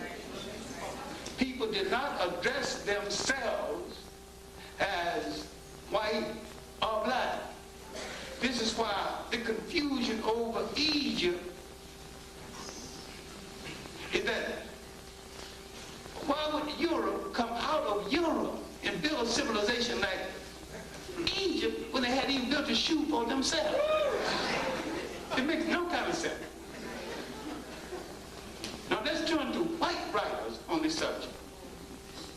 During that great school of living Oriental languages in France, and two fine translators, Houdart and Deslane, to the French pioneers in the subject, Delafosse, Maspero. Why don't we learn what Europeans said about Europeans and the lies that Europe was telling the world and still telling the world? Why don't we study the English with some kind of sense of thoroughness? And why can't we study not only Gerald Massey, but Gerald Massey's British disciple wrote Signs and Symbols of Primordial Man, Alvin Churchward, and Origin of Religions. Then study Gerald Massey's American disciple, Alvin Boyd Q. Study his book, Who is This King of Glory? When he shows precisely, early, that what you think is modern Christianity, the concepts of saints, was a direct steal from African texts. Now why don't somebody, especially Ms. Leskowitz, argue with those scholars, those European scholars? Read his book, The Lost Christianity, and read another work shadow of the 3rd century. Why are Europeans paying so much little attention to those who have repudiated the European concept that the world waited in darkness for them to bring to light? Why haven't we had a good examination of the North African church? Because the North African church developed after the exploitation and the aggressiveness of Rome. Then finally the Romans stopped killing Christians and became Christians. But he manifested a trait that all Europeans manifest today, whether they are left or right, politically. No matter what, they must be in charge. The communists wanted to rule you as much as the capitalists, but not the same way. They differed in methodology. But there's an overall basic European program. 2 world wars hadn't changed. They want to rule everything non-European on this earth, especially the resources. Right. Why then would Africa go through the charade of being free, and in South Africa, a great diamond producing country, with not one African diamond cutter? Who monopolized the wealth of Southern Africa? Europeans still. And you think Nelson Mandela controls the country. He don't even control his chauffeur. One of the reasons we have illusions about nations, because you don't know what a nation's supposed to consist of. Once you take an inventory of a nation, you must take an inventory of the needs of a nation. Dare you call yourself free when somebody else is making your shoe, making the pin that hold your child's diaper together.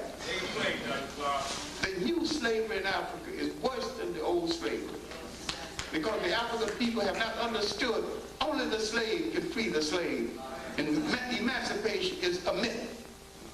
Now, in the 19th century, with the development of free blacks in the Caribbean and free blacks in New England, they began to publish newspapers, read books. Our first novelist, William Wells Brown, began to write a book on Ethiopia. Martin Delaney began to ask some serious questions about the role of the blacks in human civilization. He went out to Nigeria to search for a place with a Jamaican, Robert Campbell. Martin Delaney was a Harvard man. His report was a Harvard man's report. The sentences were declaratory and properly punctuated. The I's were dotted, the T's were crossed. In that same book called Search for a Place, read the report of Robert Campbell, Pilgrimage to My Motherland. No man has written a finer tribute to the continent that gave his people birth. It's rough-hewed poetry, but great poetry. When you have to break in a affinity to get his point across, he just goes ahead and breaks it and keeps on writing. He's one of the neglected Caribbean freedom fighters that made a contribution to our civilization, to our being and our maintenance. Now, the European challenge of dominance came late in the 18th century in the presence of a Barbadian Prince Hall. And when he found a black Masonic order, he did not call it Black Mason. He did not use the word black. Black tells you how you look, but it don't tell you who you are. Part of the misinterpretation of African history is the use of this word black. People said, the Egyptians were not black, they were not black, they were not black. I said they were people of African culture, and there is no proof that they were Indo-European people. I didn't argue with that color because color wasn't a factor at that time in history. You got a branch of the Zulus who are light in complexion. And you got a black branch of the Zulus who are dark in complexion. But they are both of African culture. And the light-skinned Zulu is not a mixture of the Arabs or the whites. So we're not arguing color, we argue culture. It was wrong to argue color. Important things. I would just simply ask, let us investigate carefully the degree of Egyptian influence on ancient Greece, but we must also investigate the Near Eastern cultures such as Phoenicia and the Hittites. After all, Phoenicia gave ancient Greece her alphabet. They didn't learn the alphabet from the Egyptians. It was too hard. It was easier to get it from the Phoenicians.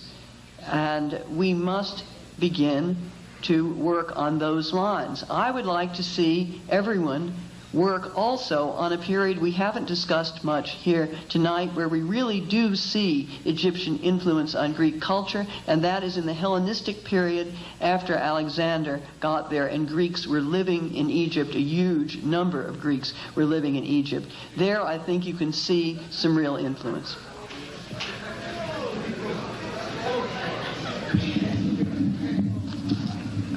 This is now the third debate that we have had, and I'm very struck by what I see as a discrepancy between Mary Lefkowitz's speech and her writing. That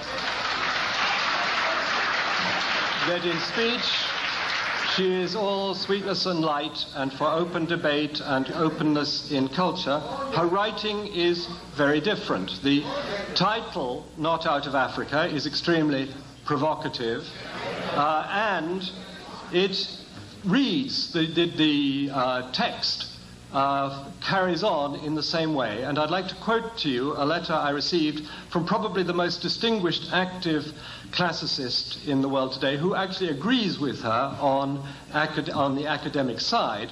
Nevertheless, he writes, "I do not find her exposition cool, detached, and reasonable, despite her efforts to make it seem like that. It is, in fact, as I wrote in my review, an impassioned polemic. Of course, Mary wants to look scholarly and detached, but hers is the scholarship of the National Association of Scholars, which is funded by the same people that funded Not Out of Africa, and that leads us back to where Professor Clark began on the general political context in which this book has appeared."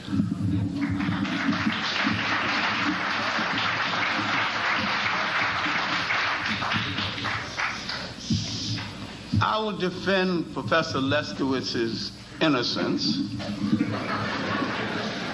because she is a pawn in somebody else's game. As I said in the beginning, it is beyond the lack and dislike of Afrocentricity, which has not even developed enough to be called a discipline. It is a world war to prepare the mind to accept the re-enslavement of Africa, to remove from the mind of all people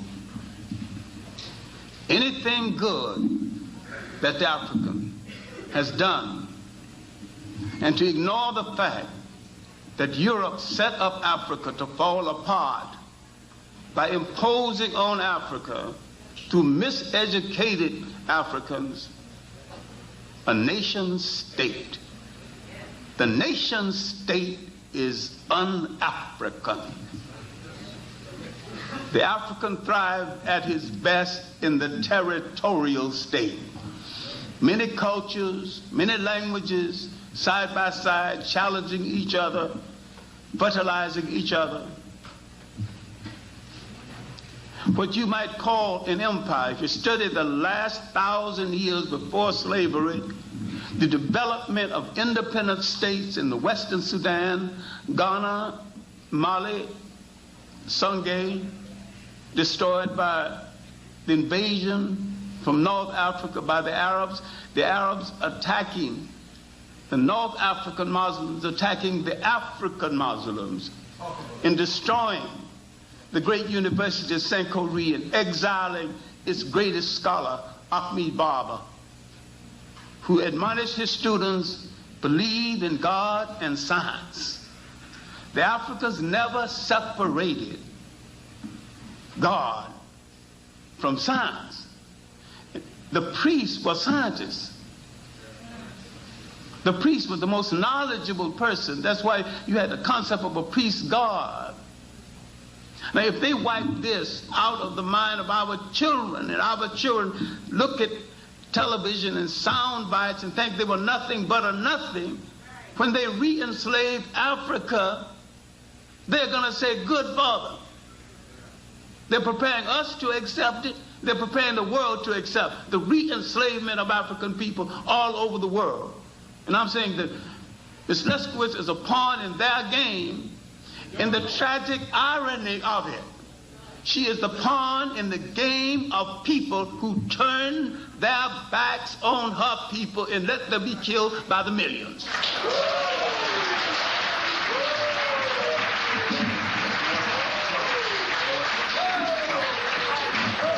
American intelligence, French intelligence, British intelligence, the intelligence of the Western world knew exactly what was happening to the Jews in Germany. The true believers, we out-Pope the Pope, we out-Muhammad.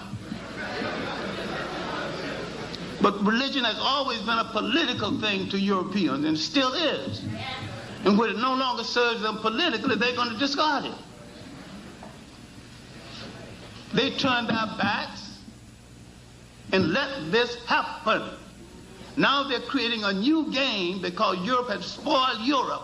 They want to take some geography outside of Europe. They say the people they're going to take the geography from are unworthy. They can't rule themselves.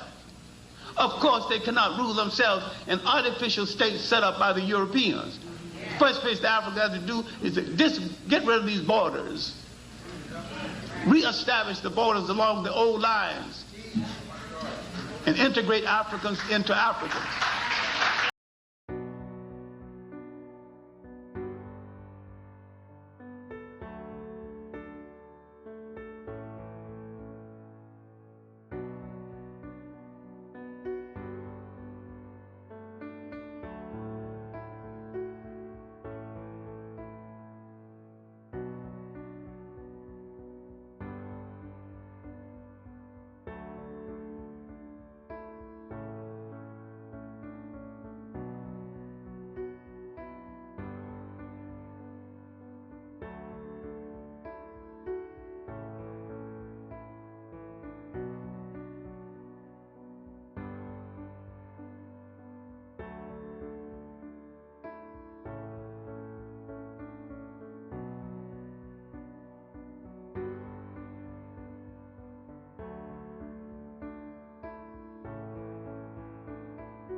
One of the main reasons we're called Negro is so we won't know who we really are. And when you call yourself that, you don't know who you really are. You don't know what you are. You don't know where you came from. You don't know what is yours. And as long as you call yourself a Negro, nothing is yours. No language. You can't lay claim to any language, not even English. You mess it up. You can't lay claim to any name, any type of name that will identify you as something that you should be. You can't lay claim to any culture as long as you use the word Negro to identify yourself. It attaches you to nothing. It doesn't even identify your color. If you talk about one of them, they call themselves white. It's a person who has no history. And by having no history, he has no culture. Just as a tree without roots is dead, a people without history or cultural roots also become a dead people. And when you look at us, those of us who are called Negro, we're called that because we're like a dead people.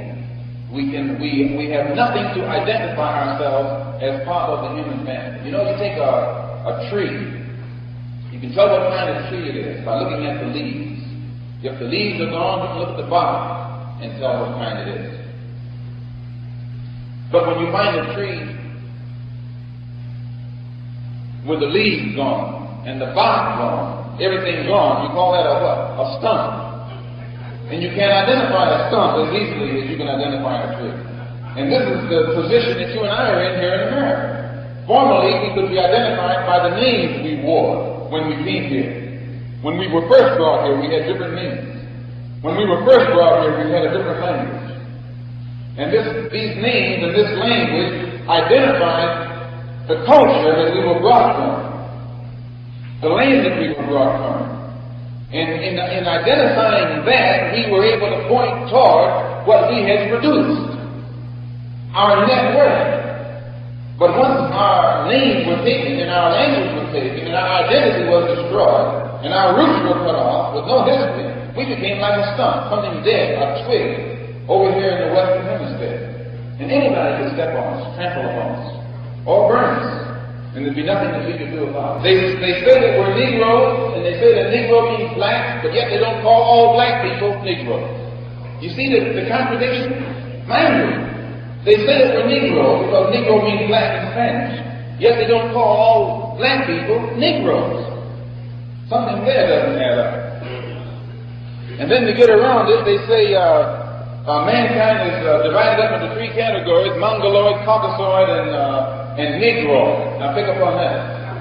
And all black people aren't Negro. They got some jet black ones that they classify as Caucasoid. But if you study very closely, all of the black ones that they classify as Caucasoid are those that still have great civilization, or still have the remains of what was once a great civilization. And the only ones that they classify as Negroid are those that they find with no evidence that they were ever civilized. Then they call them Negroid. But they can't afford to let any black-skinned people who have evidence that they formerly occupied a high seat in civilization, they can't afford to let them be called Negroid, so they take them on into the Caucasoid classification. And actually, Caucasoid, Mongoloid, and Negroid, there's no such thing. These are so-called anthropological terms that were put together by anthropologists who were nothing but agents of the colonial powers, and they were purposely given that status. They were purposely given such scientific positions in order that they could come up with definitions that would justify the European domination over the African and the Asian. So immediately they invented classifications that would automatically demote these people or put them on a lesser level. All of the Caucasoids are the high level. The Negroids are kept at a low level. This is just plain trickery that their scientists engage in order to keep you and me thinking that we never were nothing, and therefore he's doing us a favor as he lets us step upward or forward in his particular society or civilization. I hope you understand what I'm saying. Now then, once you see that the condition that we're in is directly related to our lack of knowledge concerning the history of the black man, only then do you realize the importance of knowing something about the history of the black man. And the black man's history, when you refer to him as a black man, you go way back. But when you refer to him as a Negro, you can only go as far back as the Negro goes. And when you go beyond the shores of America, you can't find the Negro. So if you go beyond the shores of America in history, looking for the history of the black man, if you're looking for him under the term Negro, you won't find him. He doesn't exist. So you end up thinking that you didn't play any role in history. But if you want to take the time to do research for yourself, I think you'll find that on the African continent, there was always, prior to the discovery of America, there was always a higher level of history, a higher level of culture and civilization than that which existed in Europe at the same time. At least 5,000 years ago, they had a black civilization in the Middle East. Wasn't even in Africa. In the Middle East. Called the Sumerians. Now when they show you pictures of the Sumerians, they're trying to make you think that they were white people. But if you go and read some of the ancient manuscripts, or even read between the lines on some of the current writers, you'll find that the Sumerian civilization was a very dark-skinned civilization, and it existed prior even to the existence of the Babylonian Empire. Right in the same area where you find Iraq and the Tigris, Euphrates, rivers there. There was a black-skinned people who lived there, who had a high state of culture way back then. And at a time even beyond theirs, there was a black-skinned people in India who were black, just as black as you and I, called Dravidians. They inhabited the subcontinent of India even before the present people that you see living there today. And they had a high state of culture. And the present people of India even looked upon them as gods. Most of their statues, if you notice, have pronounced African features. You go right to India today, in their religion, which is called Buddhism, and they give all their Buddhas the image of a black man, with his lips and his nose and even show his hair all curled up on his head. His hair they didn't curl it up. It was born. He was born that way. And these people lived in that area before the present people of India lived there. The black man lived in the Middle East before the present people who are now living there lived there. And he had a high culture and a high civilization, to say nothing about the oldest civilization of all that he had in Egypt along the banks of the Nile. And in Carthage in northwest Africa, another part of the continent. And at a later date in Mali and Ghana and Tonga and the Moorish civilization. All of these civilizations existed on the African continent before America was discovered. Now, the black civilization that shook the white man up the most was the Egyptian civilization. And it was a black civilization. It was along the banks of the Nile, which runs through the heart of Africa. But again, this is tricky white man, and he's tricky. And mind you again when I say this, it's not a racist thing. Some of them might be tricky, but all of them white men are tricky. And his civilization shows his trickiness. This tricky white man that was able to take the Egyptian civilization, write books about it, put pictures in those books, make movies for television and the theater.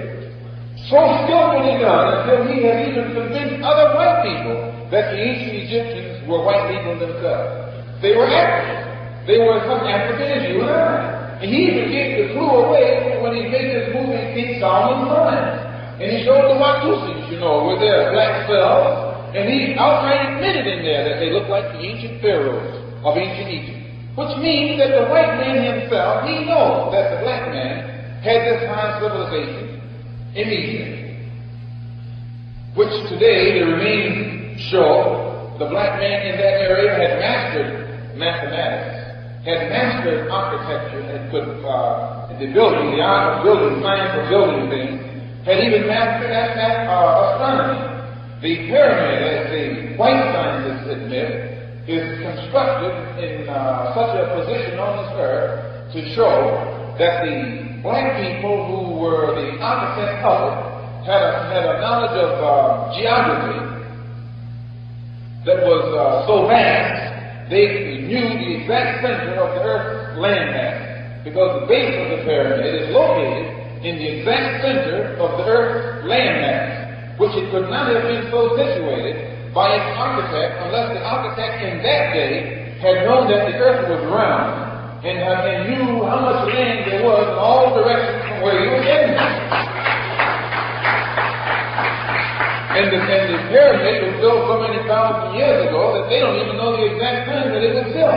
But they do know that the people who brought it into existence had mastered the science of building, had mastered the various sciences of the earth, and had mastered astronomy. I read one where one scientist said that the architect of the pyramid had built a shaft that went outward from the center of the pyramid, where in the place where it marked in the sky was the location where a star, a blue star, I think it's some color star, made an appearance only once every 50,000 years. Now they said that this architect's knowledge of astronomy was so vast that he evidently had access to histories or records that spotlighted the existence of a star that made its appearance at a certain spot in the sky only once every 50,000 years. Now, he could not have known this unless he had records going back beyond 50,000 years. Yet the pyramid is a living witness today that the black people who were responsible for bringing it into existence had this kind of knowledge. And when you read the opinions of the white scientists about the pyramid and the builders of the pyramid, they don't make any secret at all over the fact that they marvel over the scientific ability that was in the possession of those people way back then. They had mastered chemistry to such extent they could make paints that the dye has not, the color doesn't fade right.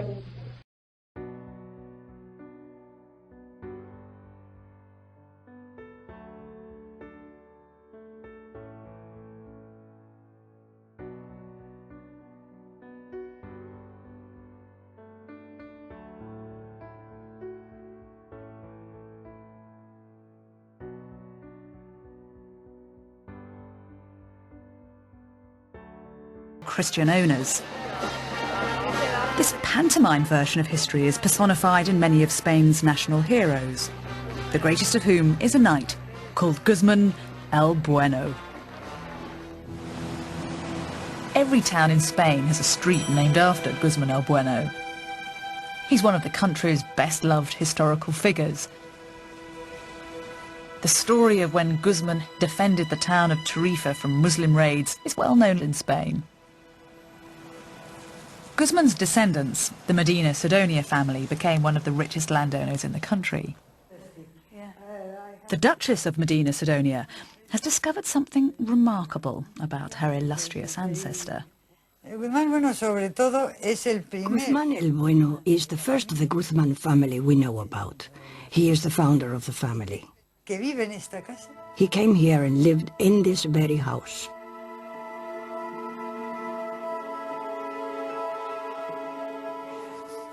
This is the family archive, although it's more than that.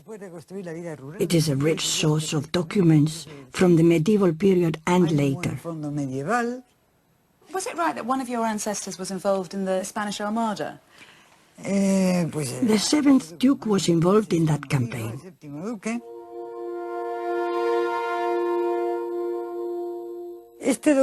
This document dates from 1288. We know my ancestor was in Al-Andalus a year before because he bought a farm, and this document mentions it. It's a permit for him to export 300 bushels of wheat. Look, you can see the word wheat, and what it says is that he is allowed to take this overseas, to where he is from. So, because of the grammar, you can tell that he comes from overseas, not that he was just visiting from overseas. Yes, probably it refers to a place which was part of Morocco, much larger then than now, a place where neither wheat nor hay could grow. The Duchess had discovered that her ancestor, the great Christian knight Guzman el Bueno, was actually a Muslim.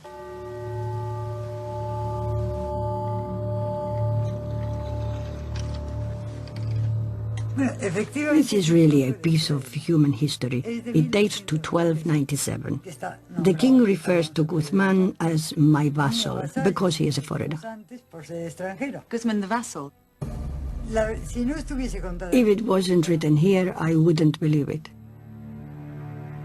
It was very common for Muslims to ally themselves with Christian factions, especially when Christians were warring with each other. It must have been quite a surprise to discover that your ancestor was a Muslim. Yes, a great surprise.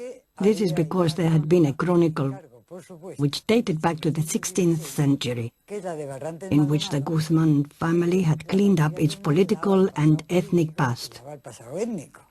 Guzman was said to have been born in León. They didn't just do this with the Guzman family, but with all the families that had doubtful ancestors, ancestors of doubtful race. They cleaned it all up. We have a whole load of documents here from the Spanish Register, and they turn everything we know about Spanish history upside down.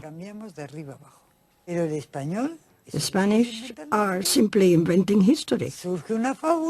They have turned history into a fable.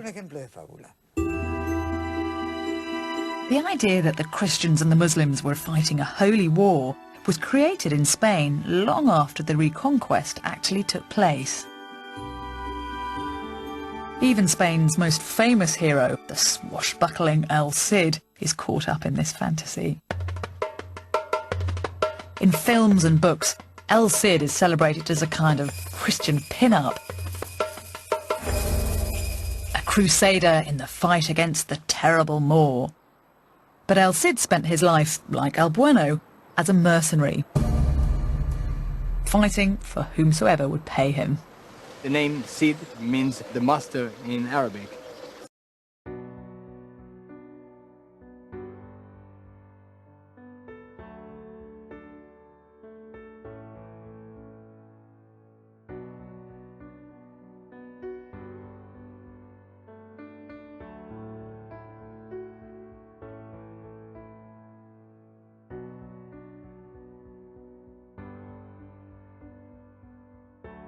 And right here, brothers and sisters, you can see where the whole concept of the Trinity came from, where you see Men Kepera, or Thutmose III, that you see right here in the middle, and then you see Amen on one side, and Mut has been chiseled out. But this is where the Coptics came in and tried to make a cross to make you think this had something to do with Christianity.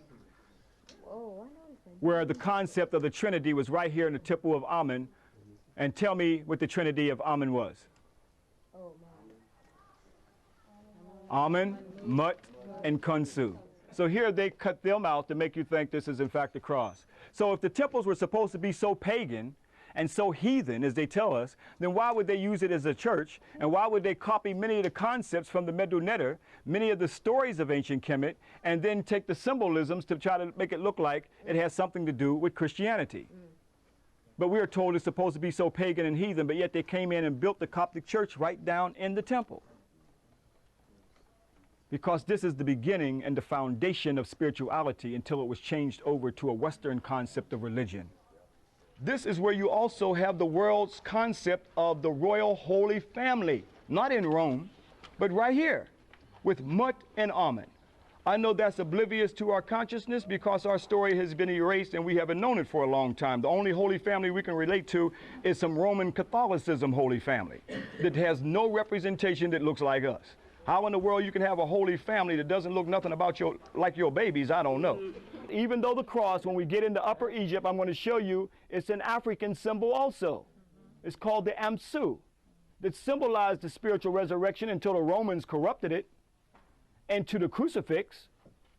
Had nothing to do with crucifixion, but for a spiritual resurrection that we're going to get into the lectures. Tomorrow when we deal with the Valley of the Kings, one of the most important lectures, especially with Mary Ra lecturing on the whole idea of the goddesses and I'll be lecturing on the Valley of the Kings. And this evening I'll be lecturing on Karnak and showing you how these things were incorporated into the Western world. And how you equally will be able to go back and see all of this all around you that permeates throughout the Western world, it permeates throughout America, but it's been oblivious, it's not taught in the educational system. Why? Because it would make you think. True education makes you think. It doesn't train you to get a job. Most of us have been trained. Because if you come out of that educational system and you don't know who you are you educated? No. That means you've been trained to do a specific job that you went to school for, to get that degree. Here it took 40 years to go to school. This is where the Kari priests had to come here for 40 years. Initiation into this particular temple. Where they were baptized, you're going to see the sacred lake when we go around the side, as you already saw. Where baptism first took place long before John the Baptist. Some of this is hard for us because we've been locked within our belief system. But I would like for you to go to the Webster's Dictionary because there's a word right above belief. And it's called belie. Okay? B-E-L-I-E. They just took the F off of it, but below is belief. So when you study etymology and the roots of words, right above belief is belie. It means to distort, to misrepresent. Okay? To distort and misrepresent. So that's what you got, is a distortion and a misrepresentation in your belief. But this is about knowing.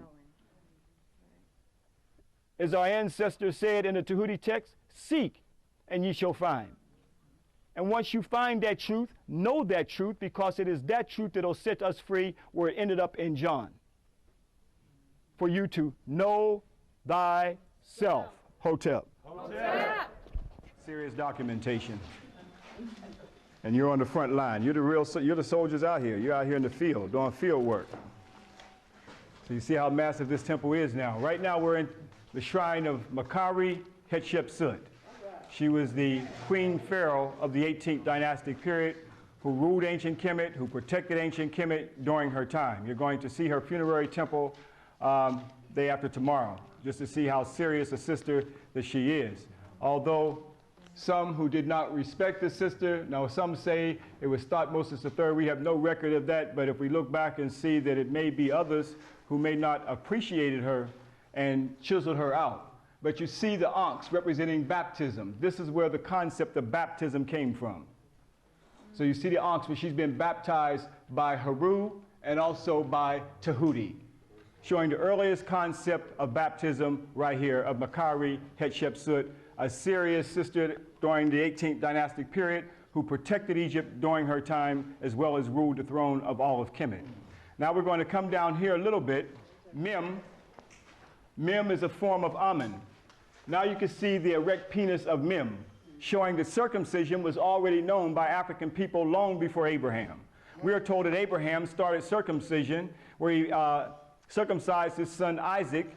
If you be a Jewish or Christian, Judeo-Christian background, if Muslim, it was Ishmael. But circumcision was known in Africa thousands of years before Abraham. And even if you look at the old Greek freaks, in fact, they didn't even have a penis, much less they weren't, as you can clearly see, they weren't even circumcised. This is the god Apollo of the Greeks. Okay, you see and look at the size of Mem's penis and the Greek's penis. You see that that's why they got a lot of problems today. You see, so clearly you can see the penis, again, in ancient Kemet coming out from the navel. Now, do you see the X on Mem? Again, showing his arms straight up, showing resurrection. So symbolically saying resurrect from the dead, giving life and resurrection. So the erect penis also represent resurrect. Now let's get into this a little deeper. So our ancestors had no problem showing the earliest concept of resurrection, showing Osiris or Asaru, the first black god resurrecting from the dead 4,100 years BC. See Asaru with the large erect penis and with the sun? Why is the sun above his penis and the scarab? The scarab is Kaparath, that means to self-create. He's going to self-create himself. He's going to produce the new sun, just like the sun that rises in the east. Now, our ancestors looked at everything with nature. Right before sunrise, brothers, what happens to you right before sunrise? You get an erection right before sunrise. Remember those songs? The best love is early in the morning, right before sunrise. So clearly our ancestors had no problem showing with nature, showing that right before sunrise there was the erection as well. So sisters, if you have any problems with the brothers, just wait for sunrise. Everything will be all right. Now, let me show you something deeper now. Steeple on the church for the resurrection, which in fact was no other than the great god's Osiris penis on top of the church, showing the sun that you see right here, and the sun on the church that resurrects in the east. This was the symbol for resurrection. Break it down. Can we get a amen? Amen. Here's Tahuti. Tahuti representing the scribe of writing, laws of science, or should we say the Neteru, the divine entity. When we lock into saying gods and things, that's what the European would like for us to say, trying to lock into polytheism, but the Neteru, where nature comes from. So again, they looked at nature. So what is it about Tahuti, do you think, that was the best symbol to represent the writing and science and intelligence? What do you see about the nature? The bill. See, the long bill represents what? The pen for writing. So he also was represented as a divine word that came to Isis and said that she would give forth a holy birth. Didn't an angel? Yes. We're going to see that at the temple of Isis. See, further south we get, the deeper it's going to get. And at the temple of Isis, Tahuti, who was the Lord of the voice from heaven, came to her and said that she was going to give forth a virgin birth, an immaculate conception. Didn't an angel come and tell Mary that she was going to be born of a virgin birth, an immaculate conception? So he was the one. Yeah, what a coincidence. But wait a minute, it's even deeper, because Makari Hatshepsut, when you see, when we get to the Valley of the Kings day after tomorrow, she's born of immaculate conception and virgin birth. That's right there on her temple. So the virgin birth is an ancient story right here in Kemet. But the most ancient, of course, would be Aset, is her true name, that the Greeks call Isis, by the way. Osiris was called Asaru, you see, and Horus was called Haru. So when we say Isis, and when we say Osiris, and we say Horus, that's the Greek terminology. But when you say Asaru, Aset, and Haru, that would be the African terminology of the earliest Trinity concept. But again, Makari Hatshepsut was born of immaculate conception. We're going to see that tomorrow as well. So there's a continuous story. Now you see Mut. Here you see Mut. This is where we get the term mother from. This is the wife of Amun. You can't conceive of a god without a wife. Our ancestors understood that their concept of theology, their concept of the spiritual belief system, they understood that realm in the relationship to the living realm. They couldn't see God without a wife. We look at the relationship with our own experience here. Man makes up theology. Man makes up the God concept. That's why the Bible is revised anytime they want to revise it. In the King James Version, it's translated down through the ages. So here you have Mut. This is where we get the term mother from. The goddess Mut, who was the wife of Amun, that you see right here sitting on the throne.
So here we had a people hardly 100 kilometers from the Nile, there for thousands of years before the pharaonic civilization emerged, doing precisely the kind of astronomy that the pyramid builders did thousands of years later.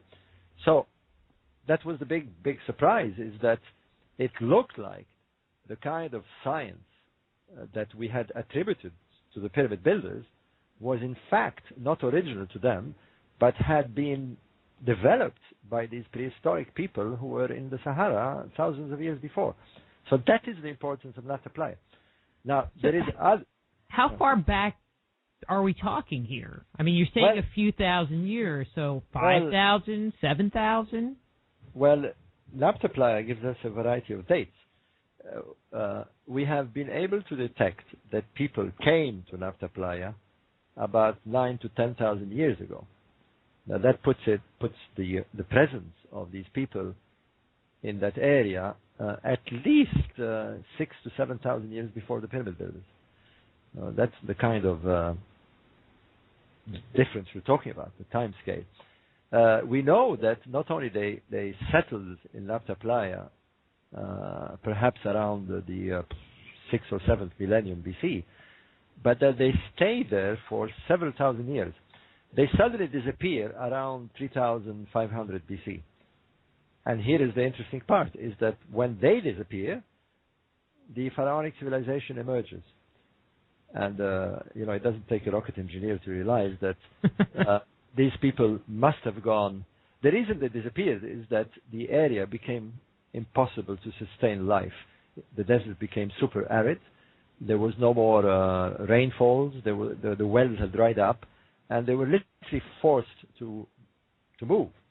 And the logical place for them to go was towards the Nile. And therefore, it doesn't come as a surprise at all that the pharaonic civilization begins in the distant south, adjacent to Nafta Playa. We're not the only people saying this, by the way. I mean, most anthropologists today are of this conclusion.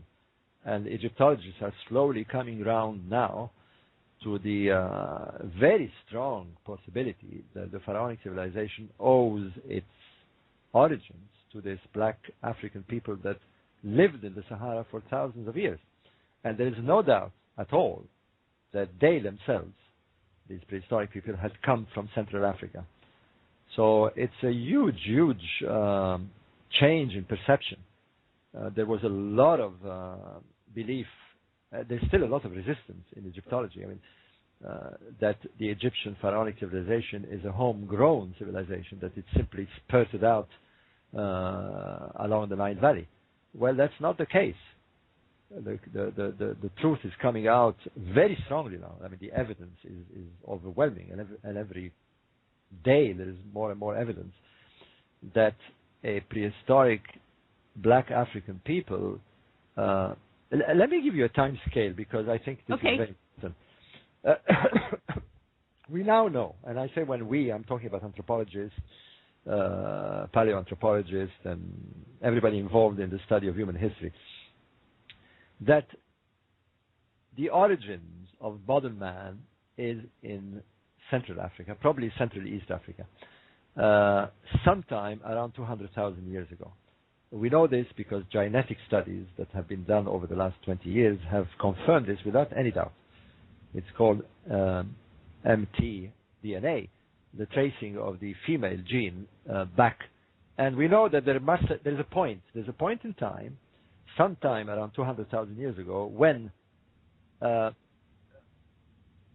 primitive man, Homo erectus, a woman, we call her now the African Eve, gave birth to the first modern human. This is a fact now. How and why it happened, we don't know, but this happened. And whether it was a man or a woman, we don't know. But the first modern human was born in Central Africa 200,000 years ago. And what happened since was that around 60,000 years ago, a group of these modern humans left and started moving around. Many of them stayed in Africa, of course, and this is the African population we have today. But a group started migrating towards the Nile, across the Levant, into Europe, and eventually populated the world. Every single human being that is alive today, on every continent, comes from this source. To put it in a very simple terms, and it may come as a kind of perhaps strange terminology, but we are all black Africans turned white. That's the truth. Anyway, the point is that it seems that one group, and this is the group we're interested in, rather than move northwards into the Levant, moved southwest and settled in what today we know as the Chad-Inesti region. It's a mountainous region. We know that because there's a lot of prehistoric evidence there. And it seems that it is these people who eventually came down into the Sub-Sahara, stayed in the Sub-Sahara for a long time. Now, what is interesting, what happened there was that the climate changed. The Sahara was very fertile in prehistoric times. There was the monsoons that still occur in Central Africa used to reach that part of the what is now the dry Sahara, and would cause the creation of temporary lakes. There was beautiful pastoral fields, very fertile, and these people lived in a very, very habitable conditions. But the weather changed, the climatic conditions changed, and there was a rather abrupt change around 10,000 years ago, 12,000 years ago perhaps. And the Sahara became drier and drier. Now, what the effect it had on the people that lived for so many years in very, very wonderful conditions, with fauna all around them, with lakes, began to be more difficult. And they were forced to move long distances to find water. And this is very interesting because it forced them to learn how to navigate in these vast open regions of the desert.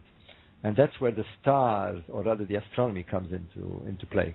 They began to realize that they could use the sky as a guidance, as navigators. They became desert navigators. They still do this, by the way. There are still tribes in the Sahara that still navigate with the stars.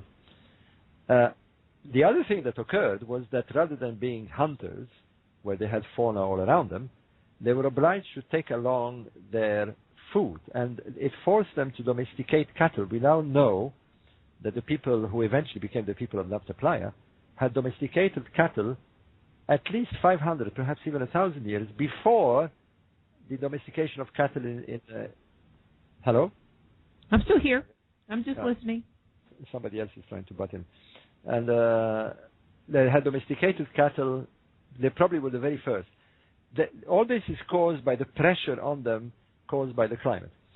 And not only they had to navigate long distances, but they had to time the navigation. They had to make sure that when they reached the point of destination, the lakes that they were trying to find, that the rains had occurred. It was very, very dangerous. Literally, their lives depended on this. If they were to arrive too early, the water wouldn't be there. And if they arrived too late, the water would have gone. These were temporary lakes that were fed by the monsoons in the summer months, and they lasted for 4 or 5 months. And this forced them to learn about timekeeping, literally creating calendars. And we have found many of these calendars all over the desert. Nabta Playa is the most sophisticated one, but we found these kind of stone circle calendars deep into the Sahara. I've made an expedition in 2008, and there is more and more of these emerging now because of this satellite imagery that I was telling you about. We begin to realize that there was a vast population roaming the Sahara, a very sophisticated population that were moving around with their cattle, were able to navigate, and what Nabta Playa shows us, they were beginning to develop very sophisticated ideas, religious ideas, because what we find in Nabta Playa is all these ceremonial alignments, rituals, strange burials of cattle. Lapta Playa is full of these very obviously ritualistic primitive constructions. So here is the hub, the beginning of what eventually became the pharaonic civilization, because we have all the ingredients: the domestication of cattle, the knowledge of astronomy, which leads to mathematics, and the moving of large stones. So with this cargo of knowledge, when these people were forced to depart from the desert, they brought all this knowledge with them, and not surprisingly, very quickly the pharaonic civilization emerged along the Nile Valley. So in other words, the pyramids are a product of these people indirectly. And this is a very, very new way of looking at ancient Egypt.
Name was Ahmed Hassanein, or rather known as Hassanein Bey. Bey is a title, like Lord.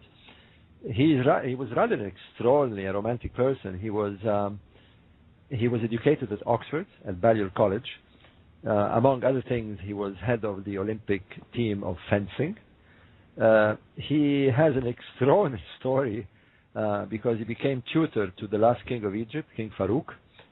And of all things, he became the lover of his mother, Queen Nazli. So you're dealing with a very sort of Omar Sharif type of character there, who, apart from all these passions he had, his greatest passion was to explore the desert. There are pictures of Ahmed Hassanein in Black Genesis. He really looks fantastic. You know, he looks like a sort of Arab Lawrence of Arabia with his veil. Anyway, he organized the first deep desert expedition starting from the Mediterranean in the town of Saloum. Now, yes, Hassanein Bey started his expedition in a town called Saloum. It's the border town between Libya and Egypt. That's where it was just a very small town. And he started his expedition from there by camel. He took guides with him, and he entered the desert along the Libyan border. I'm saying this because you'll see that although he discovered Jebel Uwaynat, he actually named it Jebel Uwaynat. It means little eyes. In Arabic, eyes are synonymous to ponds.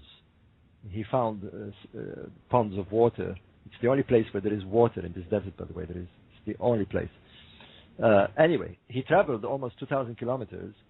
An extraordinary feat in those days, even today. I mean, I can tell you, I went to Jebel Uwaynat in 2008 with four-wheel drives, and even with four-wheel drives, it's one hell of a trip. So you can imagine by camel. He reached this place, which was rumored to exist, a sort of Shangri-La that people talked about but had never seen, and he discovered this mountain region, which he named Jebel Uwaynat. Very, very mysterious place, I can tell you. However, it was thought to be totally uninhabited. He was extremely surprised to be woken up one morning when he was camping in that region by a young black African girl who offered him a bowl of milk. She did not speak Arabic. She spoke a dialect of what is known as Tebu, which is the language, an ancient language of the Bedouins. Luckily, he had a Tebu guide with him, and she surprised Hassanein Bey by telling him, I belong to a tribe of people who live here, and we have a king. Would you like to meet my king? There he goes, and he actually met the king, who was called Heri. There are pictures of King Heri in my book, Black Justice, because Hassanein Bey had a camera with him. And apart from being amazed to find these people there, King Heri informed him that they had been there for as long as they could remember, and that their ancestors had left their drawings. So Hassanein said, where? And they took him to see what we know now to be prehistoric rock art. And he was astounded because this rock art had drawings of animals that were not supposed to be there. You know, there was giraffes and hippopotamus and lions and ostriches, all these animals that today you can only find them in Central Africa. And he concluded correctly that there must have been a different climate and that these animals were able to live in these areas. When he returned and announced this discovery, the National Geographic, the Royal National Geographic Society of London, got very, very keen on this. He was also educated at Oxford, as I said earlier, and they invited him to give a talk to describe his expedition. I've put a lot in the book. There is a lot of excerpts from this talk. I managed to find it. It was published in the National Geographic Journal. To me, it's an extraordinary situation. But what Hassanein Bey did not realize is that on his way to Jebel Weynat, he had bypassed a much larger unknown mountain region, which he couldn't see because he was 100 kilometers away from it. When he returned to Cairo, his trip inspired, of all people, one of the princes, Prince Kamaluddin, who was in line for the throne.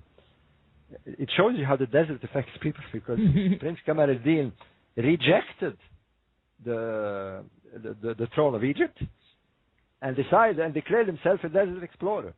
Of course, he was rather wealthy, and he's the first man, as far as I know, to have designed for him by the Ford company the first four-wheel drives. They were very primitive, and he undertook a trip to visit this place that Hassanein Bey had discovered, Jebel Weynat. But he started from Cairo, going to the oasis which I described, Oasis Dakhla, and then into the deep desert. By taking this route on the way to Weynat, he stumbled on what we now call Gilf Kibir, this huge mountain region that is, like I said, the size of Switzerland. He was astounded. I mean, and believe me, when you see this place, you think, well, how come people didn't know it was here? It's like saying we didn't know Switzerland existed. You know, but there you are. People didn't know it was there until the 1920s. What later was known about Gilf Kibir is that it contained also a lot of rock art. The famous Cave of Swimmers was discovered by a Hungarian explorer, whose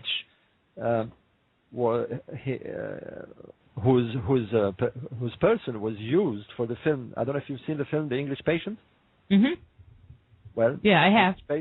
The English Patient is modeled on Count Laszlo El-Mashi, who, of all things, was also a spy for the German army.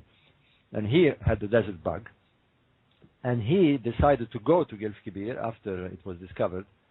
And he convinced a rich British couple who owned a small plane. And that's how the film was done, by the way. They used that story. They flew there and camped for several days. And he discovered the famous Cave of Swimmers. It's a very weird place. It's actually not so much a cave. It's a giant ledge in a place we call today Wadi Sura. Wadi Sura means the place of drawings because it's full of these rock art. Wadi means valley in Arabic. And the Cave of Swimmers, hence its name, shows these prehistoric people actually swimming. So there must have been water. You can see them diving and having a good time. I actually actually slept in the Cave of Swimmers in April 2008. I can tell you, it was a very weird experience. And so all this started emerging. There was this new area, but it took a long time for anthropologists and Egyptologists to study this place. It's still very much unexplored, by the way, mainly because of its remoteness. But here is the interesting thing, is that although we were aware that there was prehistoric people there at some distant past, they've left us the drawings, there is a lot of artifacts about. One of the things that is very exciting is that when you are in those regions, you find artifacts all over the place. There are stone tools and grinding bowls, and they're all over the place. Sadly, they're for the taking, because many people now have gone there as tourists and taken. It's now been declared a national park, so at least it's reasonably safe.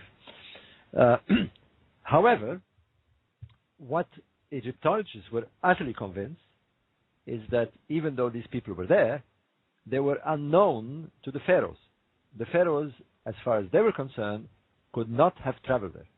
The reason that they came to this conclusion is that on paper, you cannot travel to these regions by donkey, even by camel, to be honest. I mean, it takes a rather unusual organization to do that. But we know that the ancient Egyptians, until the 5th century before Christ, which is very late in their history, did not have the camel. They had the donkey. And we know they traveled by donkey. They've left us a lot of drawings, a lot of texts saying that they were traveling by donkey, and they did travel in along the Oasis route. But no way could they have gone to those places, for the simple reason that it's impossible to carry the amount of water you need. It's a bit like trying to travel from Los Angeles to New York with a motorcycle, with one tank. You're just not going to do it. What you're going to need is fuel stations, right? And without refueling, you can't do it. And this was the status quo until 1999, when came along another one of these weird desert explorers, in this case a German man called Carlo Bergman. Carlo Bergman, of all things, was the representative of the Ford Company in Egypt. And when he saw the desert, he resigned from his job, divorced his wife, bought 11 camels, and said, I'm going to explore the desert. And he's been there ever since. As far as I know, he's still there. What Carlo Bergman did was actually explore... Are you still there, Rita? I'm still here. This is just fascinating. Right. What Carlo Bergman did was to explore the desert with camels. I'm saying this because Egyptologists and anthropologists have been missing out by exploring these regions with cars. You have to go on foot. You know, you miss out a lot if you're just driving around.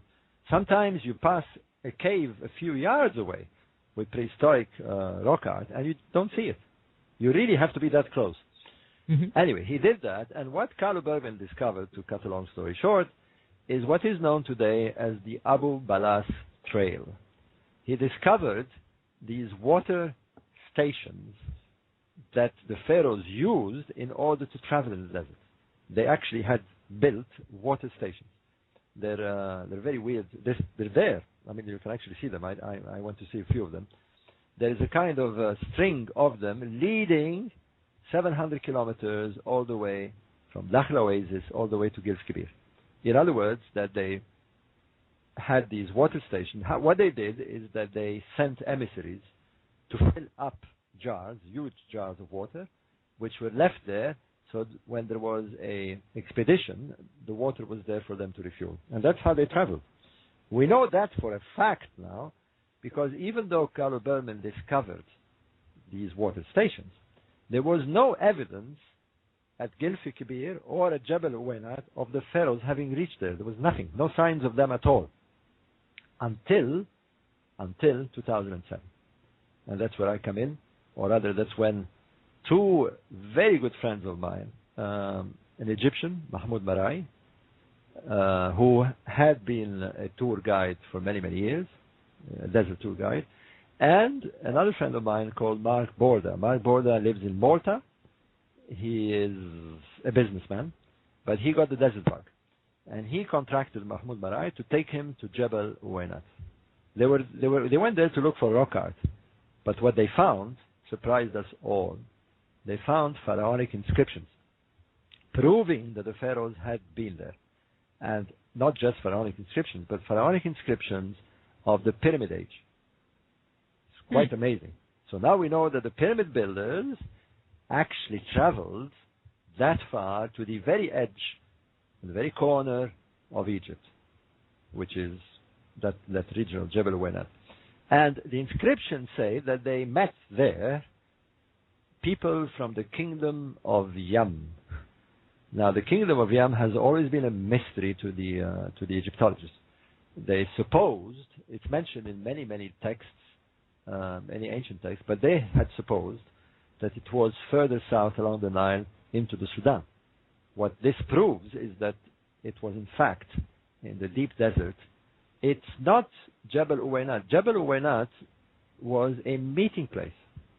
The inscriptions say that they actually met these people there. The pharaoh sent an envoy to meet an envoy of the kingdom of Yam, and they met at Jebel Uwainat, probably because that's the place where it's the most logical place to meet, because there is water. It's the only place where there is water. And this changed the picture entirely. And when I heard this, when Mark Borda phoned me up and said, we found these inscriptions, I just had to see them. And I organized an expedition in 2008 with Tom Brophy, and we actually went there. And it's changed.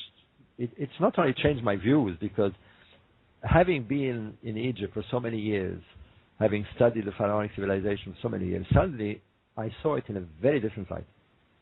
You really realize how the whole puzzle begins to fit once you start going to those places. You begin to see it on a much larger scale.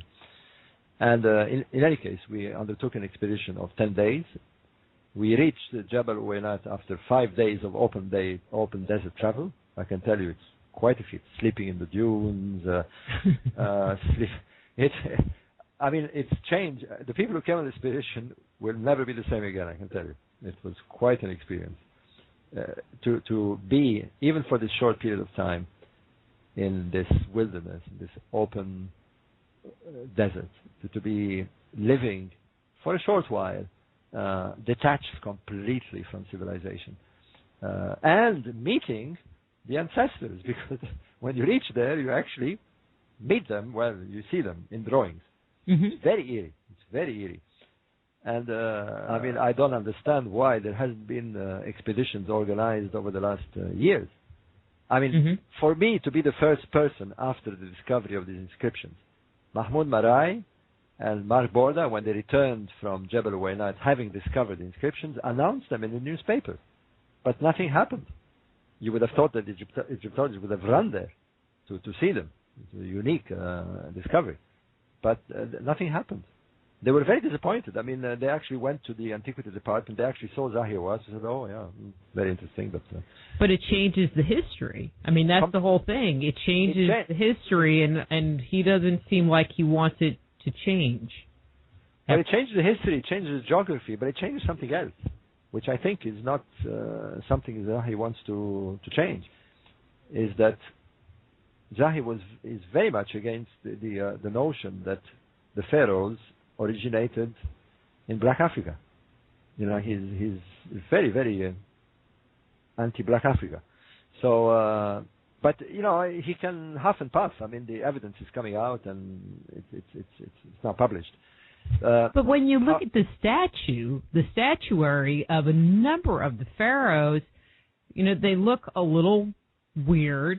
But if you put in your mind, this is a person that has Negroid features, then the big lips and the flat nose make a whole lot more sense. Yes. It depends which period you're talking about. Agreed. There is no doubt in my mind at all that the original ethnic appearance of the Egyptians, or what we call the Egyptians, the original Egyptians, were Black Africans. You don't have to have statues. All you have to do is go in the south. If you go in the Nubian area, the Egyptians are black. I mean, they're black Africans.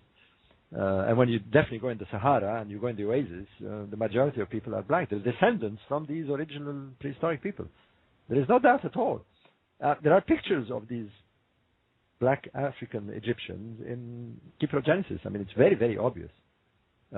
However, we're talking about the early stages when these people came and settled in the Nile, when these black African people came and settled in the Nile. Now, what happened 1,000 years later?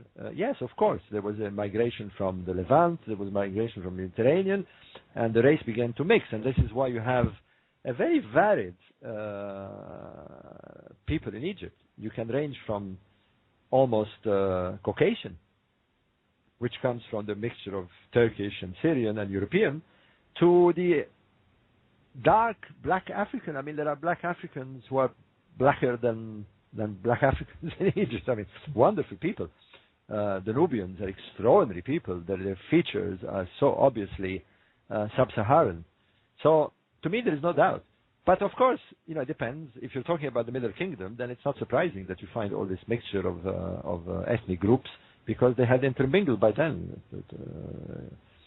It's a bit like the United States, I mean, there was originally the American Indian, but now you have a hodgepodge of races. What's happened over the last 300 years is this mixture, and that's only 300 years. So if you look at Egypt 3,000 years, it's not surprising at all that there is that variety. But the origins, like in America, was black African, there's no doubt. And it's so obvious. I mean, Egypt buttresses against Africa. Its southern frontiers are in Africa. Egypt is an African country. We have a tendency to call it the Middle East, but Egypt is in Africa. It's in North Africa, but it's in Africa. And the Nile is fed from Central Africa. We know that the pharaohs, even in later times, traveled deep into Central Africa. So I think the puzzle is clear, and there is no doubt at all in my mind, and there is no doubt at all in the minds of many anthropologists. It's becoming very kosher now to discuss this almost as a matter of fact. The picture of who we are, and I think it's a wonderful thing to have realized this now, that we all have a common source. All this nonsense going about the world, and crashes of civilization, and the Arab uprising, and all this is nonsense, because we all have a common root. It's proven. It's genetically proven, and to wake up to this is a wonderful thing. That in fact, the word race is not used anymore by anthropologists. There is no such thing as race. We are all from the very same human origin. The only difference is that we change skin color. It's a question of melanin dosage. That's all it is. And to wake up to this, and to realize that the differences that we as humans have been subjected to are artificial. Borders. When you study anthropology, when you go and travel in the desert, things like borders and nationalities become irrelevant. These are things we've invented. Where humans have existed in this world for millions of years without all this. So we've got to wake up to this awareness that we have created an artificial world that needs to be reconsidered, because we are creating a dangerous world with all these differences. It's time to reunite everybody, and the study of anthropology leading us into a common source is very, very beneficial, not just to know our origins, but to change our perception about who we are. So I add a lot of this in my talks these days, because I think it's vitally important. It comes at the right moment. There is a globalization going on, and we're going to need to think differently. We're going to stop thinking about Chinese and Russians and Arabs and Muslims and Christians. We're all it's a very fundamental truth. We are human beings with the same ancestral mother. It's a fact now. We all come from that first human that was born in Central Africa from this unknown African Eve, and we're the product. And if we are Russian or American or Turkish, it doesn't matter, because what has happened is mere mutations that have changed our external features. The packaging is different, but the content is the same. And we need to realize this. It's a fact. It's not a philosophical argument. And it's so vitally important because it's changed me. I mean, since I've been studying and looking at civilization in this way and going all the way down to the root. There is a chapter, by the way, in Black Genesis that looks into the study of empty DNA. And once you look at it that way, there are some wonderful statements from anthropologists who have boldly said that they're not going to use the word race, like I said earlier, because it doesn't make sense anymore. There's no such thing as a race. You know, these are anthropological facts, and we've tried to popularize them in Black Genesis because it isn't just a study of how this pharaonic civilization started. It is an epiphany of waking up as human beings and saying we realize that we come from the same source. You know, and I kind of stunned an audience in Washington, at the University of Washington, D.C., when I said I'd like to finish my talk by saying that I'm proud to be a black African turned white. Because I've stated the truth. That's what it is. And, you know, it's... as you can imagine, I've had some pretty nasty little letters on my Facebook about this from people who were resisting this. But there are fewer and fewer. The amazing thing is that Egyptians should be aware that before they became Muslims, and before they became Muslims, they were Christians. Before they became Christians, they were pharaonic for 3,000 years. They all come from the same thing. And as a matter of fact, since we're on that topic, the New Testament, which is Christianity, and the Quran, which is Islam, comes from the Old Testament. You know, it's an Abrahamic religion, the three of them. So it's amazing that we think there is a difference. That part just blows my mind, because they're all saying the same thing. They do, and I've been reading a book by Ahmed Osman called Christianity and Political Islam. And he devotes many chapters to the... I mean, people are not aware of this, but Muhammad, the prophet, had 13 wives. 2 of them were actually Jews, and 1 of them was Christian. He actually married the daughter of the Christian bishop of Medina. You know, clearly, he had no problems. He totally recognizes, the prophet totally recognized that his religion was based on the Old Testament, that it's based on the Abrahamic, what he calls the Abrahamic origin. He recognizes the prophet Jesus. He recognizes the Virgin Mary. The Virgin Mary is mentioned in the Quran. I mean, there's no... So where is the difference? Why are they killing themselves in Egypt? You know, the Copts and the Muslims. It's total misunderstanding. And these things need to be cleared in the same way that we're clearing the racial issues. You're saying, well, in the United States, of course, racial issues have become much more diffused, and there may be a small pocket of people who are still racist, but it's much diminished. But racism exists very much so in Africa, very much so in the Middle East, I can tell you. And these things need to be removed. If we're going to live in a global world where everybody will live on this planet, we've got to remove these fallacies, these religious fallacies, these racial fallacies, because they are fallacies. You know, they're mistakes. They're mistakes in understanding what the human origins are and what we are as humans on this planet. So these studies are not just studying ancient history. Sorry, I'm getting a bit passionate here, okay? But I think that, you know, people need to see, because I've always seen the study of ancient history, particularly ancient Egyptian history, not just as a interesting hobby. One of the most exciting thing about the pharaonic civilization is that it is a model that was almost perfect. It survived for 3,000, 4,000, perhaps even longer now, without strife. They had very little internal problems. They created wonderful arts. I mean, it's there even now for us to see. Wonderful architecture. Lived in peace for 3,000 years until they were disturbed by an import of people who saw differences, who misunderstood what their nature was. The Egyptian civilization was very much nature-driven. You know, we need to wake up that we are natural beings living in a natural world, and we've got to think in those terms.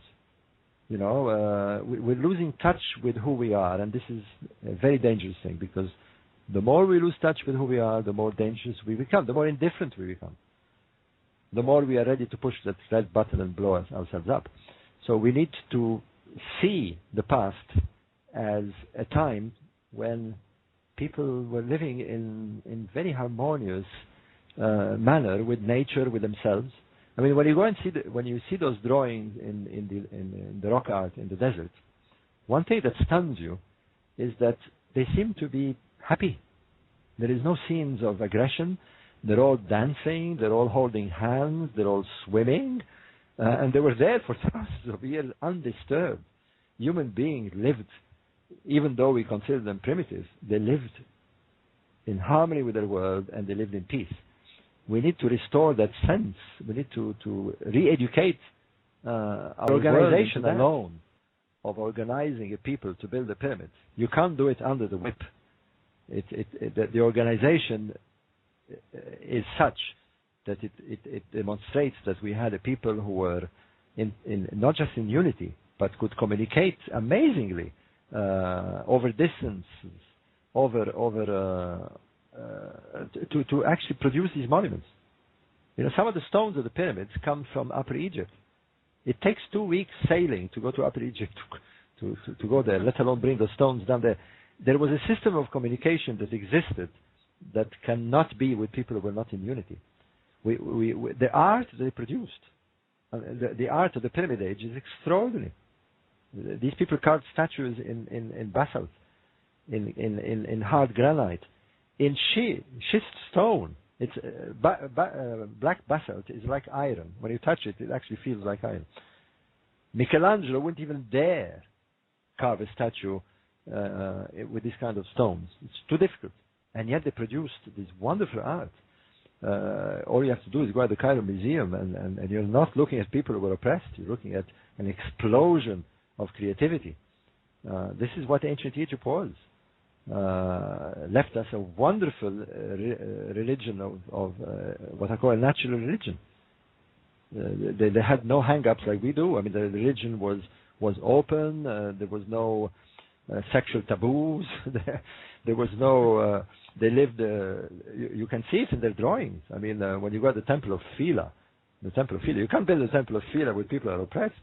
It's a temple that exudes harmony and love, and you feel like you're in some sort of dream. This is ancient Egypt, and it was there for thousands of years. You know, that's why people are attracted to it. By the way, you know, particularly Americans. I mean, we get people coming, and they're enthralled. They're enthralled. They're mystified. You know, I've lived 3 years outside the pyramids. I actually had a flat, Rita, overlooking the Great Pyramid. For 3 years I was there having breakfast, having lunch, you know, on my balcony. And it's amazing, you know, when you look at this monument, you can't help, I mean, it doesn't matter how many times you see it. You are struck by a sense of, well, you're struck by a sense of awe. I mean, you know, you're talking about a monument that is at least, if even one accepts the Orthodox dating, almost 5,000 years old. It shouldn't be there. It's too big. It's too large. It's too perfect. It's too mysterious. It's too exciting. It's a mystery that induces the mind when you're visiting Egypt and you look at all these places. It kind of takes your mind into a mood where you want to join it. You know, people want to stay at temples and meditate, and they feel very, very sad when they leave. I've just taken a group to Egypt in May, and it's quite amazing what it did to those people. I did offer to go on that trip and like get gear for you, but they said that might not be enough. So I was like, well, all right. What was it enough? Sorry. To just like go be the beer runner, you know. Oh, you want a beer? Okay, I'll go get that. Well, we had 45 people. There was Graham Hancock with us, and they had the experience of their lives, I can tell you. And more so because it was post-revolution and the sites were rather empty from tourism. So we had some temples just to ourselves.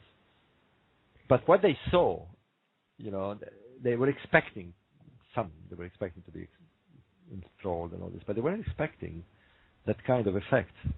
I have to tell you, we went on Google Maps the other day, and my husband was looking for something, I don't know, and so he was like zooming around the Cairo area, and he's like, where are the pyramids? Where are the pyramids? And from this one point, we caught the corner of one in the screen, and then slightly zoomed in so that they were, I don't know, maybe squares about a half an inch square on. He has a pretty good sized screen. Mm-hmm. And what blew us away was, okay, these are only a half an inch in size, but there's like 3 or 4 city blocks that that little half an inch takes up. And it's like, we thought they were big, but we were even just blown away from the Google pictures at how really big. Oh, yeah. I mean, I've had the chance to fly over the pyramids. I've actually climbed the pyramids several times. But the first thing you see from altitude are the pyramids. You actually don't see Cairo. The buildings are far too small for you to notice. So if you're an alien flying down on Earth in the Cairo area, the first thing you'll see is the pyramids. They're that big. You can actually see the pyramids from 25 kilometers away.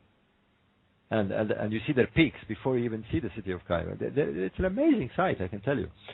But you know, the pyramids, of course, are the pinnacle and the most dramatic site in ancient Egypt. But there are literally hundreds of other places. One of the places that gets me and my visitors, especially in this last visit, was the temple of Ramses II and Abu Simbel. Have you been there? I haven't been to Egypt. Every time I say I want to go... What, Rita? That's why I said I would get you the beer. Every time I want to go, the comment I get is, but there's too much unrest. There's too much unrest. And I'm like, so I can't ever find anybody to go with me. No, okay. I can hang out with you, Robert.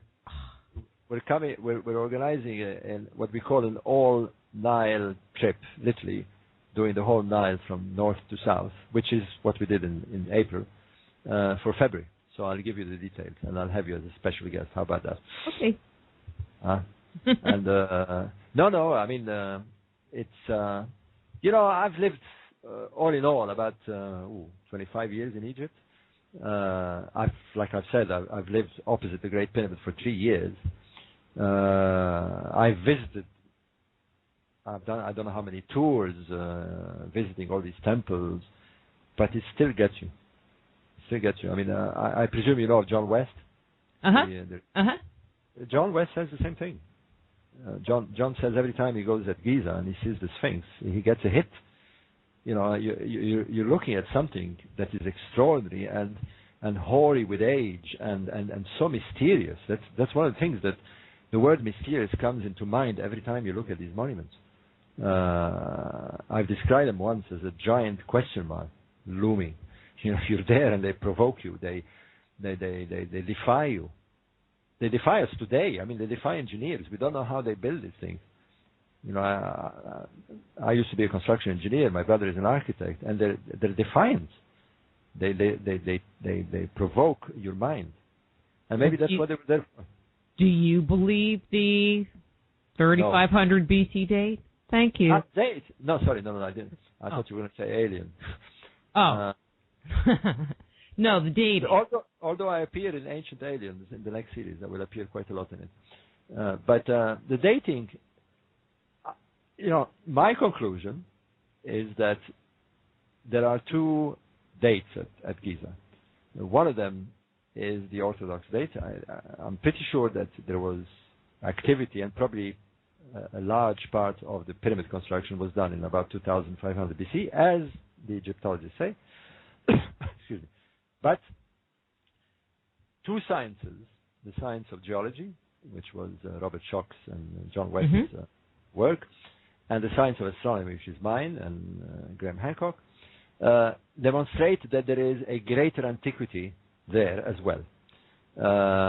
What we're beginning to believe is that there was what we call a megalithic phase. Again, it doesn't take a rocket engineer when you visit Giza to realize that there is two types of construction. There is one which seems to be much older, the temples, the so-called valley temples and the mortuary temples, which are built with literally giant blocks, some of them weighing about 150 tons. 150 tons is taking 200 family cars and squishing them together. That's 150 tons. You know, we are puzzled not only as to how they move these stones, but we're puzzled as to why, because there is absolutely no reason to build a temple using that kind of large-sized stones. I mean, it's madness, and yet they did it. And but on the other hand, the pyramids are built, although with large stones, they're much more manageable. The average weight of the pyramid stones are about 2 tons. And although that's pretty heavy, it's nowhere near the 150 tons that are used for the temples. You would have thought the other way around. So there is something that is very clearly different between these two constructions, and those very large stone temples, clearly, again, you don't need to be a geologist to realize this. They look much more eroded. They look much older. And so we're beginning to look at Giza with this kind of perception. I'm doing a lot of, I'm involved very much in this side of studies now, and I'm in dialogue with Robert Schoch, who's a very good friend of mine. Robert Schoch, the geologist from Boston. We had him on a couple of weeks ago. Oh, did you? Well, you must have talked to this. There you are. So I was with Robert Schoch in Poland a few weeks ago.